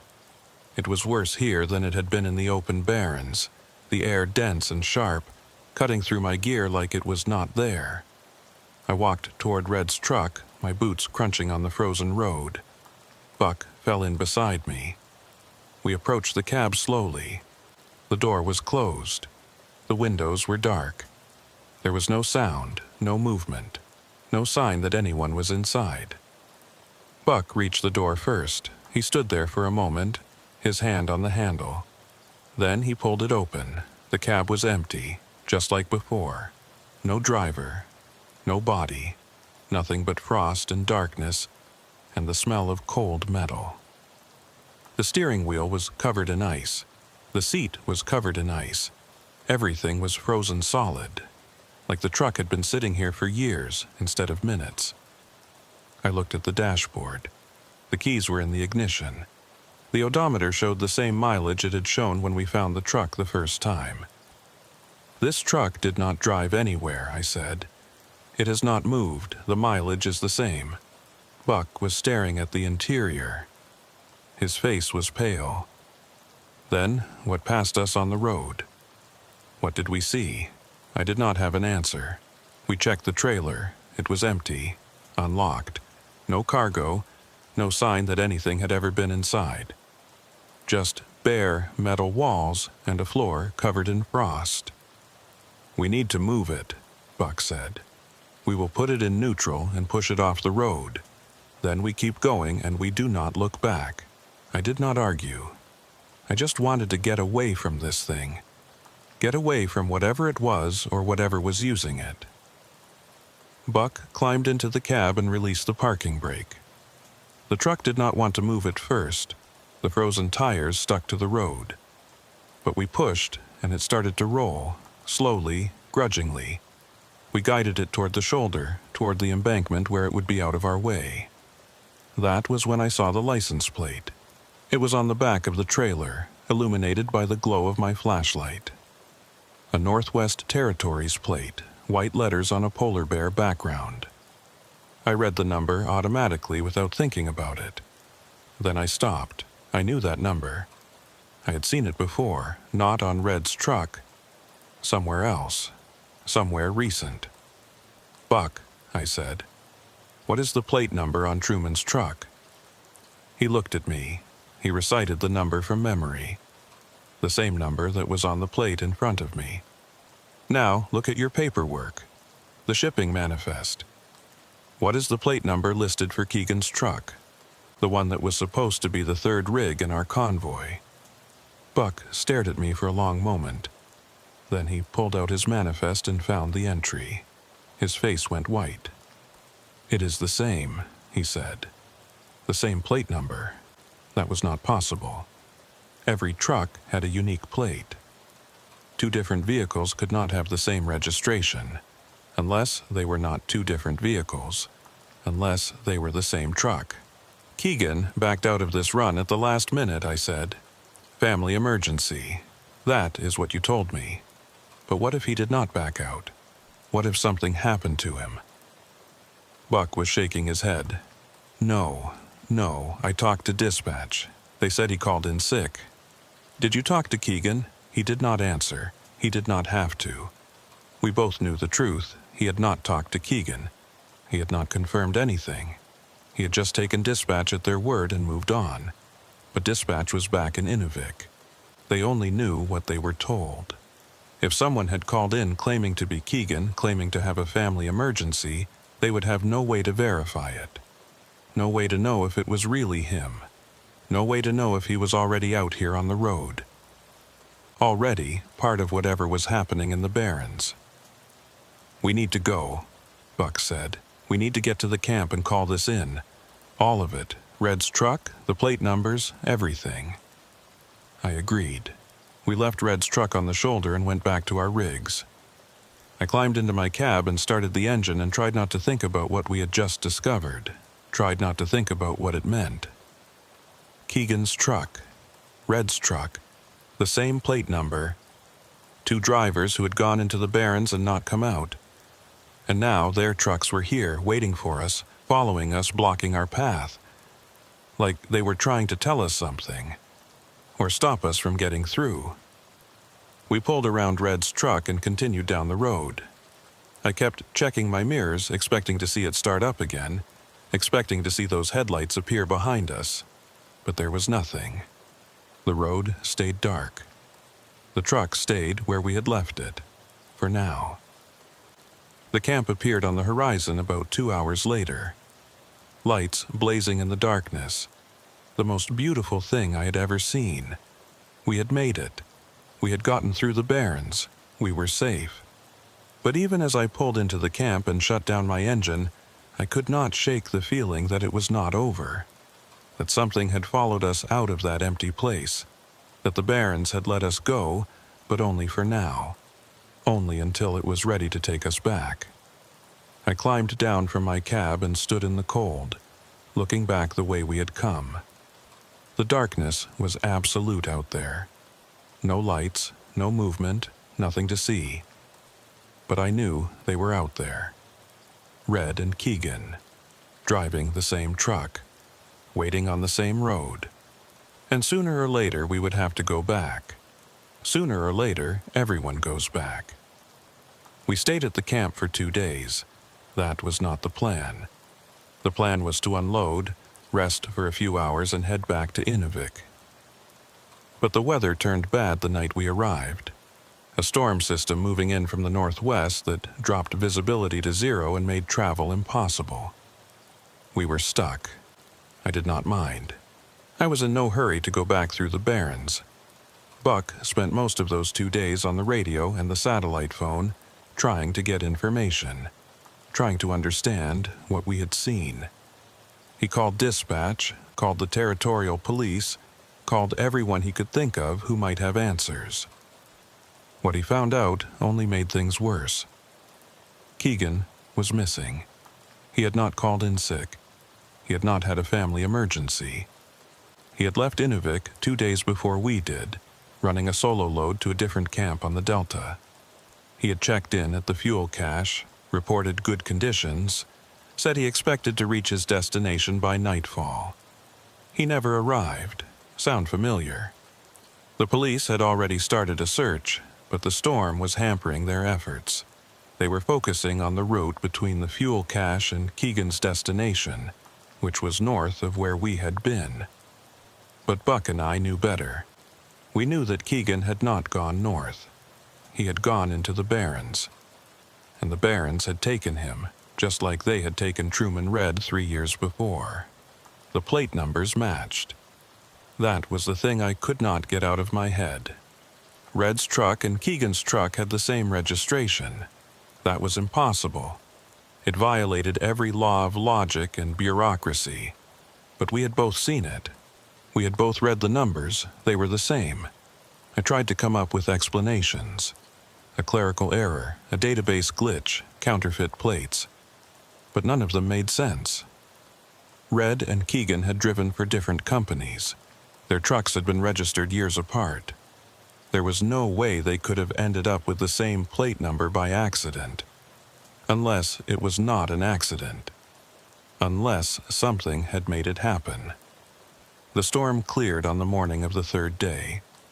The sky opened up, pale and cold, and the wind died down to almost nothing. Perfect driving conditions. No excuse to stay any longer. Buck found me in the camp's mess hall, drinking coffee and staring at nothing. "We need to go," he said. "The longer we wait, the harder it gets." He was right. I knew he was right. But I did not want to go back out there. I did not want to drive through the Barrens again, past the place where we had found Red's truck, past the hills where it had blocked the road. I did not want to see those headlights in my mirrors. I finished my coffee and went to my truck. We pulled out of camp around noon, Buck in the lead again. The road was clear, the visibility excellent. I could see for miles in every direction. There was nothing out there. Nothing but snow and ice and the long white line of the road cutting through it. We entered the Barrens about 3 hours into the drive. I felt it immediately. That heaviness. That sense of being watched. The air felt thicker here, the silence deeper. Like the land itself was paying attention. Like it knew we were back. I kept my eyes on the road and my hands on the wheel and tried not to think about what might be waiting for us. Tried not to think about Red and Keegan and the truck with the impossible plates. The hills appeared ahead, the narrow pass where the truck had blocked the road. I felt my chest tighten as we approached. I did not want to see it again. I did not want to know if it was still there. It was not. The shoulder where we had pushed it was empty. No truck, no sign that anything had ever been there. Just snow and rock and the road stretching on toward the horizon. Buck came on the radio. "It is gone, I see that." We kept driving, I kept checking my mirrors, but there was nothing behind us, nothing ahead of us. The Barrens were empty, just like they were supposed to be. We reached the fuel cache without incident, topped off our tanks, checked our equipment, got back on the road. Another few hours, and we would be in Inuvik. Another few hours, and this would all be over. That was what I told myself. The sun was setting when I saw the truck.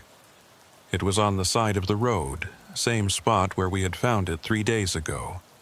The same truck, Red's truck, sitting there like it had never moved, like we had dreamed everything that happened in the Barrens. Buck stopped. I stopped behind him. We sat in our cabs and stared at the truck through our windshields. Neither of us wanted to get out. Neither of us wanted to go near it again, but we had to know. We climbed down and walked toward the truck. The cold was not as bad here, the wind blocked by the terrain. But I was shivering anyway.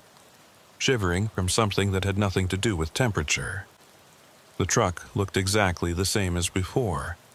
Old and weathered, covered in frost, tires flat, paint faded. like it had been sitting here for 30 years instead of 3. Buck reached the cab and opened the door.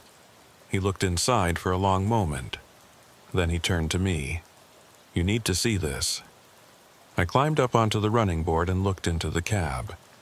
There were 2 logbooks on the seat, 2 of them, side by side. One old and worn, the one we had found before. The other newer, less weathered. Buck handed me the newer one. I opened it to the last entry. November 14th. Departed fuel cache 14:30. Weather clear. Ice conditions good. Will reach camp by nightfall. November 14th. 4 days ago. The day Keegan had left for his run. The day he had disappeared. I looked at the handwriting. It was not Red's handwriting. It was different. Neater. More careful. Keegan's handwriting. Both logbooks were in the same truck. Both drivers had made their last entries before driving into the Barrens. Both of them had vanished without a trace. And somehow, both of their records had ended up here. In this cab. In this truck that belonged to neither of them and both of them at the same time. I put the logbook back on the seat. My hands were shaking. "We need to call this in," I said. Buck nodded. His face was gray. We went back to our trucks and Buck made the call. Police. Search and rescue. Everyone. He told them what we had found, where it was, what it might mean. They said they would send a team out immediately. They said they would take it from there. We got back on the road and drove to Inuvik. We did not stop again. We did not look back. We just drove until we saw the lights of the town and knew we were out of the Barrens for good. I gave a statement to the police the next morning, told them everything. The truck appearing out of nowhere, the headlights following us, the plate numbers that matched, the 2 logbooks in the same cab. They wrote it all down and nodded politely and looked at me like I was losing my mind. Maybe I was. The investigation went on for weeks. They found Keegan's truck about 10 miles from where we had seen Red's, buried in a snowdrift just off the road. It was empty. No driver, no sign of what had happened. The plate number was different from the one on Red's truck. Normal. Legal, nothing unusual. But I knew what I had seen. Buck knew what he had seen. We had both read those plates and they had been the same. The same number on 2 different trucks. I requested a copy of the accident file from Red's disappearance 3 years ago. I do not know why, I just felt like I needed to see it. Needed to understand. The file arrived a week later. I sat in my apartment and went through it page by page. Police reports, search records, witness statements. All the documentation of a man who had vanished into the Barrens and never come back. And there, in the vehicle registration section, I found what I was looking for. Truman Red's license plate number. The same number I had seen on his truck. The same number I had seen on Keegan's manifest. The same number. I looked at the date on the registration. 3 years ago. Before Keegan's truck was even purchased. Before Keegan had started driving for the company. Before any of this had happened. The plates had matched. They had always matched. From the very beginning. I closed the file and sat there for a long time, trying to understand. Trying to make sense of something that could not make sense. 2 drivers. 2 trucks. The same plate number. One disappears, then the other. Their logbooks end up in the same cab. Their trucks end up on the same road. Like they were connected. Like they were the same person. Like the Barrens had taken them and merged them together into something that was neither one nor the other. I do not drive the northern routes anymore. I put in for a transfer the day after I got that file. Southern runs only. Nothing above the 60th parallel. The company did not ask why. Maybe they had heard the stories. Maybe they knew. Buck still drives the Barrens. I talked to him last month and he said he had not seen anything unusual.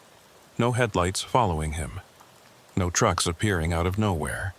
Everything normal. Everything quiet. But he also said he drives faster through that section now. Does not stop at the fuel cache after dark. Does not look in his mirrors more than he has to. He knows something is out there. He knows it is waiting. I think about Red and Keegan sometimes, late at night when I cannot sleep. I think about them driving through the barrens, alone and lost, heading toward destinations they would never reach. I think about their logbooks sitting side by side in that frozen cab. Their last words written on those pages. Weather clear. Ice conditions good. We'll reach camp by nightfall. They thought they were going to make it. They thought they were going to be okay. I wonder if they ever realized they were wrong. The police closed the case on Keegan 2 months ago. Insufficient evidence. No body, no explanation. Just another driver who went out on the road and did not come back. Another name on the list. Another file in the cabinet. But I know the truth. I know that somewhere out there, in the barrens, the truck is still waiting. Red's truck. Keegan's truck. The truck that is both of them and neither of them. And I know that someday it will find another driver. Someone running alone. Someone who does not know the stories.